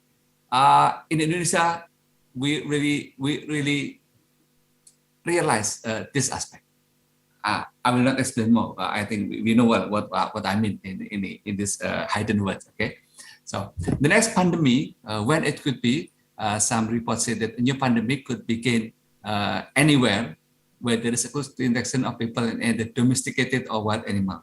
The lesson from the spillover pathogen. High lethal infection with a short incubation period, such as Ebola, are much less likely to become pandemic. That's also what we learned. So Ebola is a very higher, very severe disease, but it's much less transmittable comparing to the COVID-19. Only by maintaining a healthy environment and animal populations, we can hope to protect and ensure the security of human health. So there are 2 points, healthy environment and animal populations. We have to separate the domesticated animal. We still have to see that they are animal and we are human, and we have to still barriers between this we and them. Not to let the pathogen become a spillover. The greatest challenge to preparedness for the next pandemic will be political. That's what the scientists told us. Another thing, what we have also to pay attention is the next pandemic is not just about the virus or bacteria. It is also about our carelessness in using antibiotic and in using the antimicrobial resistance. This would become a very big burden for us and might be a next pandemic. Even now, we can say that it is actually a hidden next pandemic or hidden pandemic that will become rise in the next time. And this antibiotic resistance compelled to the aspect, not just about medical, but it's also about poverty, about the universal health coverage, about the economic growth, and about the health biosecurity. That's the next pandemic, not because of virus, not because of bacteria, but because of the antimicrobial resistance.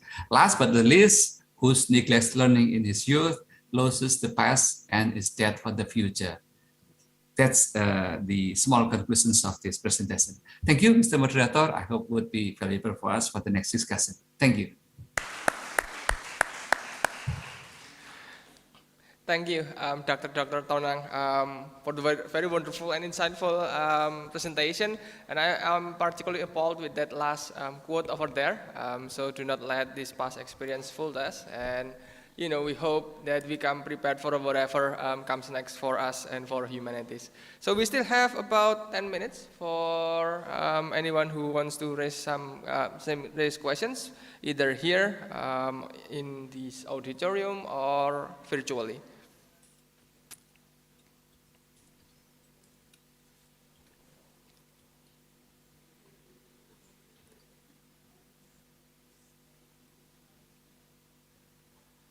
Yes, go ahead. The gentleman on the middle over there. Mungkin izin bahasa Indonesia boleh, Pak? That's okay. Oke, sebelumnya silakan, bahasa Jawa juga boleh, Jepang juga boleh. Sebelumnya perkenalkan, nama saya Haidir dari program studi manajemen. Di sini saya ingin bertanya terkait marijuana atau bisa disebut dengan ganja, di mana saat ini banyak ya di artikel-artikel yang saya temui di media sosial membicarakan akan marijuana ini dijadikan sebagai obat atau sebagai tenaga medis seperti itu. Nah, pertanyaannya apakah di Indonesia sendiri dari pemerintah itu bakal melegalkan terkait adanya marijuana ini, karena ada penelitian bahwasanya mampu untuk memberikan kesehatan terhadap penyakit paru-paru atau penyakit jantung terkait pernapasan seperti itu. Terima kasih. Thank you, Mas. It's a bit touchy subject, but please go ahead, Dr. Tonang. Your take on the question. Sorry, yeah, unmute first. Okay, thank you. I'm sorry, I didn't catch the name. I'm sorry, Mas. There are 3 categories of narcotics used in Indonesia, also in other world, in other countries. We have regulations that for those 3 stages, there are some limitations of use. Okay, the first category is strictly prohibited, strictly limited for use. That is the for the crime. The second category of narcotic, provide us a small rooms for research, only for research. That's the second category. Those marijuana included in the first and the second category. So yes, there is some limited room for research for this marijuana.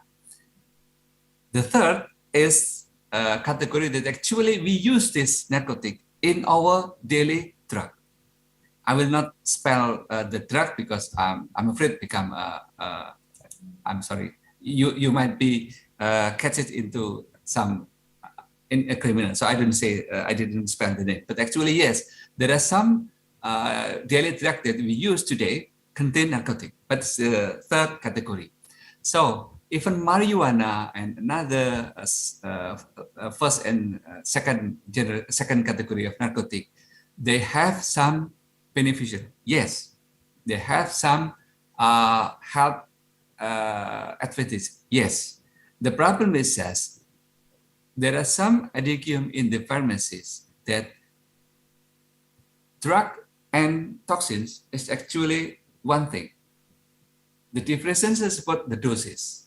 So the problem is we cannot specifically agree about how much doses of this marijuana would become advantageous, and beyond that would become very bad actions to consume. That's the problem. So if you say about marijuana, yes, we have this for limited room for research, but not yet a general or routine use in our medical. Thank you.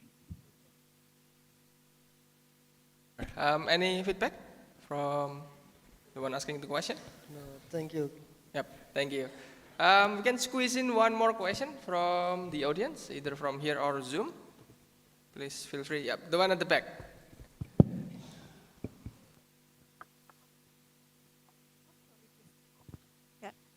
Thank you. Assalamualaikum warahmatullahi wabarakatuh. Thank you so much, Dr. Tonang, for your incredible speech. I would like to ask about the universal health coverage.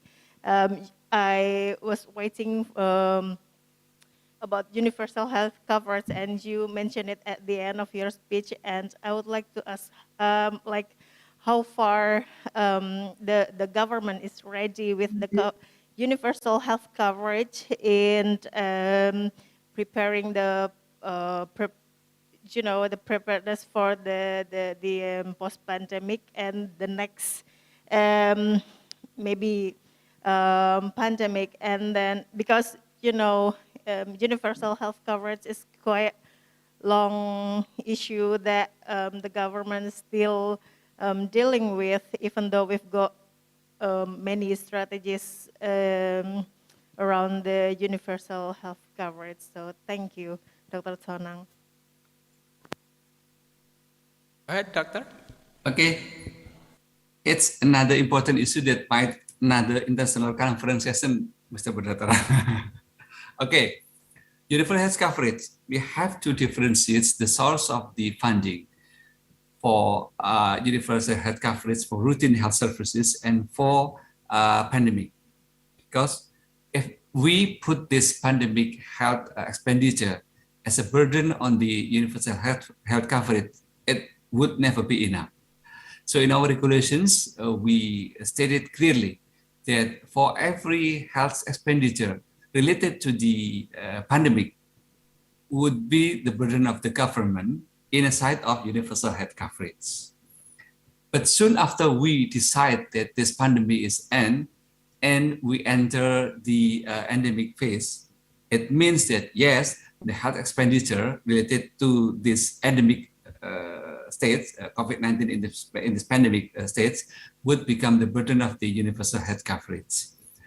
We're starting to calculate the burden of this endemic phase of COVID-19 starting on October to the October last year in 2021 to estimate what will happen and how much we have to prepare to deal with the cost of health services after becoming endemic. Actually, we ever predicted to start this endemic on the 2022, but then in 2022, the case of COVID still a little bit higher, not achieving the target of becoming very low. So in our predictions, it might be on 2023, we start to shift the burden of this cost expenditure, health expenditure for this COVID-19 to the universal health coverage. We had calculated the risk, and by some measure, not only one action, by some measures we constructed in an orchestra. We are sure that yes, we still have enough capacity in universal health coverage budgeting to include this cost of this COVID-19 in this endemic area. What we are afraid is that if finally there are some, there are still possibility that yes, this COVID-19 will re-rise again. That's what we are afraid. But even if this happens, it means that the government will again enacted the state of pandemic, that yes, the cost of COVID-19 will receive again into this government inside of universal health coverage. So let me assure you, yet even if we enter the endemic phase, that yes, we will save the cost to the universal health coverage, and we still have the capacity of this.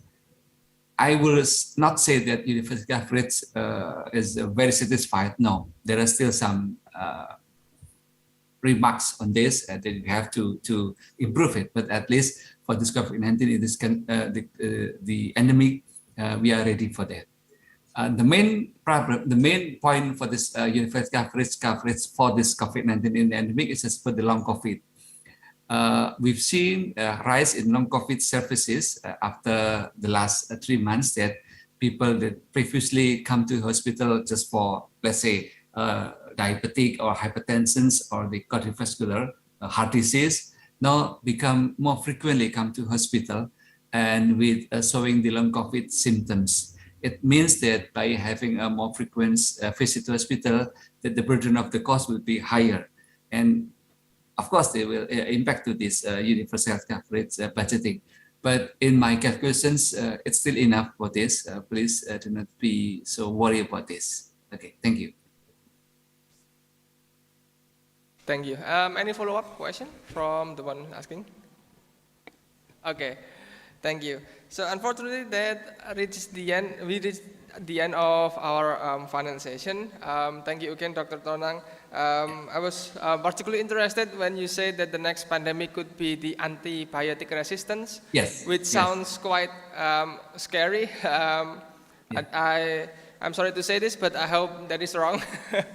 Yeah, but no, I'm sorry to say, but the possibility is very high on this. Wow. Okay. And friends and colleges in pharmaceutical department in UMS, I think we should involve closely on this. Wow, there you have it. So thank you again for the insight and the word there, Dr. Tonang. A round of applause for Dr. Tonang. Assalamualaikum warahmatullahi wabarakatuh. Waalaikumsalam warahmatullahi wabarakatuh. Thank you, Dr. Tonang, and also thank you for all the keynote speakers this morning. We have almost reached the end of our keynote session this morning. So if I may to express some key takeaways from this morning's keynote sessions, obviously from my own perspectives, is that despite the clear doom and gloom that we face from COVID-19 pandemic, both in terms of its diseases and also its crises, is that there are still things to be optimistic about. We have advances in geospatial technology, which Professor Sri Sumantio spoke about extensively. It was quite independent to weather and also other external factors. Throughout the pandemic, we also saw the foundation happening on the background to support e-commerce, to support our economic system, which especially for Indonesia, which we rely quite heavily on grassroots economies. We also heard Dr. Tonang spoke about the current pandemic and what we should expect from the future pandemic and what we can learn from the past pandemic. He spoke extensively about how its mere presence provide us with an avenue of preparedness for the next pandemic. And also it warns against complacency. Yeah, I was appalled by his claim that it might be antibiotic resistance is our next pandemic, and my misunderstanding might represent a lot of people's misunderstandings. So we appreciate Dr. Tonang's insight over there, and also the other speakers' insights, from Professor Sri Sumantio, Dr. Saiful Islam, and also Dr. Tonang Dwi Ardianto. We gave them a round of applause for the final time close to this noon. Okay, so that is the end of my session as the moderator of this keynote session. Again, I thank you all keynote speakers for sharing their multidisciplinary takes on the topic of ISETH. I also thank you all of you participants who are joining me here on this auditorium, or joining from the Zoom, or also joining from the YouTube, which I'm sure there are people watching right now live on YouTube, or people who are watching on demand in later time. I also would like to offer my sincere apology if the way I guide this keynote session left some bit to be desired. I learn day by day, and hopefully you enjoy this morning's keynote session and you enjoy the rest of your day today. I will return the session, the forum, to the Master of Ceremony, Mbak Belva. But before there, wal asri inal insana lafi khusrin ila ladina amanu wa amilu solihati wa tawasaw bil haq wa tawasaw bis sabr. Thank you again. Wassalamualaikum warahmatullahi wabarakatuh. Waalaikumsalam warahmatullahi wabarakatuh.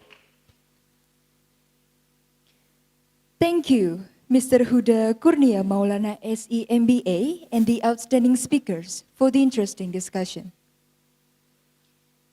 On behalf of the committee, would like to give a certificate as a token of appreciation that will be displayed on the screen. I'd like to give it to the committee.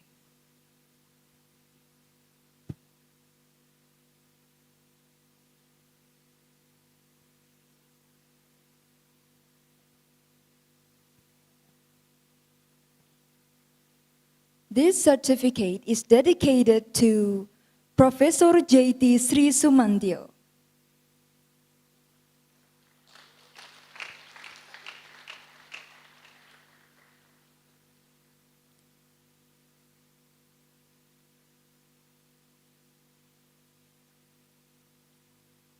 The second certificate is dedicated to Dr. Saiful Islam.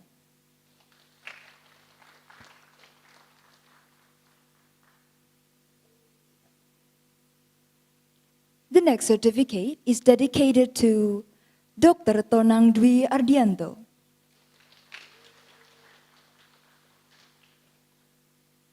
And the last certificate is dedicated to Mr. Huda Kurnia Maulana SE MBA. Hopefully, you will be willing to accept the certificates. Once again, thank you very much for your participation.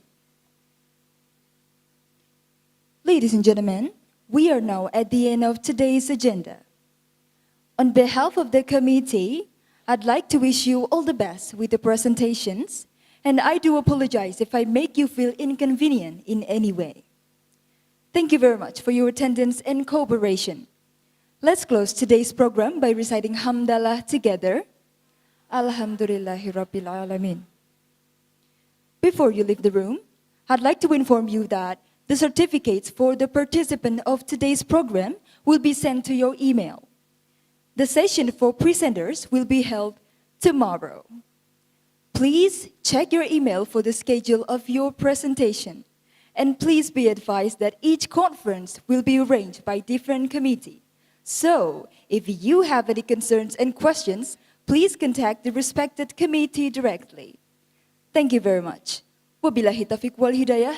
Wassalamualaikum warahmatullahi wabarakatuh. Salam, izin live, matur nuwun. Surakarta, atau dikenal dengan Solo, merupakan kota terbesar kedua yang terletak di Jawa Tengah. Dengan tagline The Spirit of Java, Solo menjadi kota yang sangat ramah dan penuh dengan budaya. Salah satu hal yang menjadi daya tarik masyarakat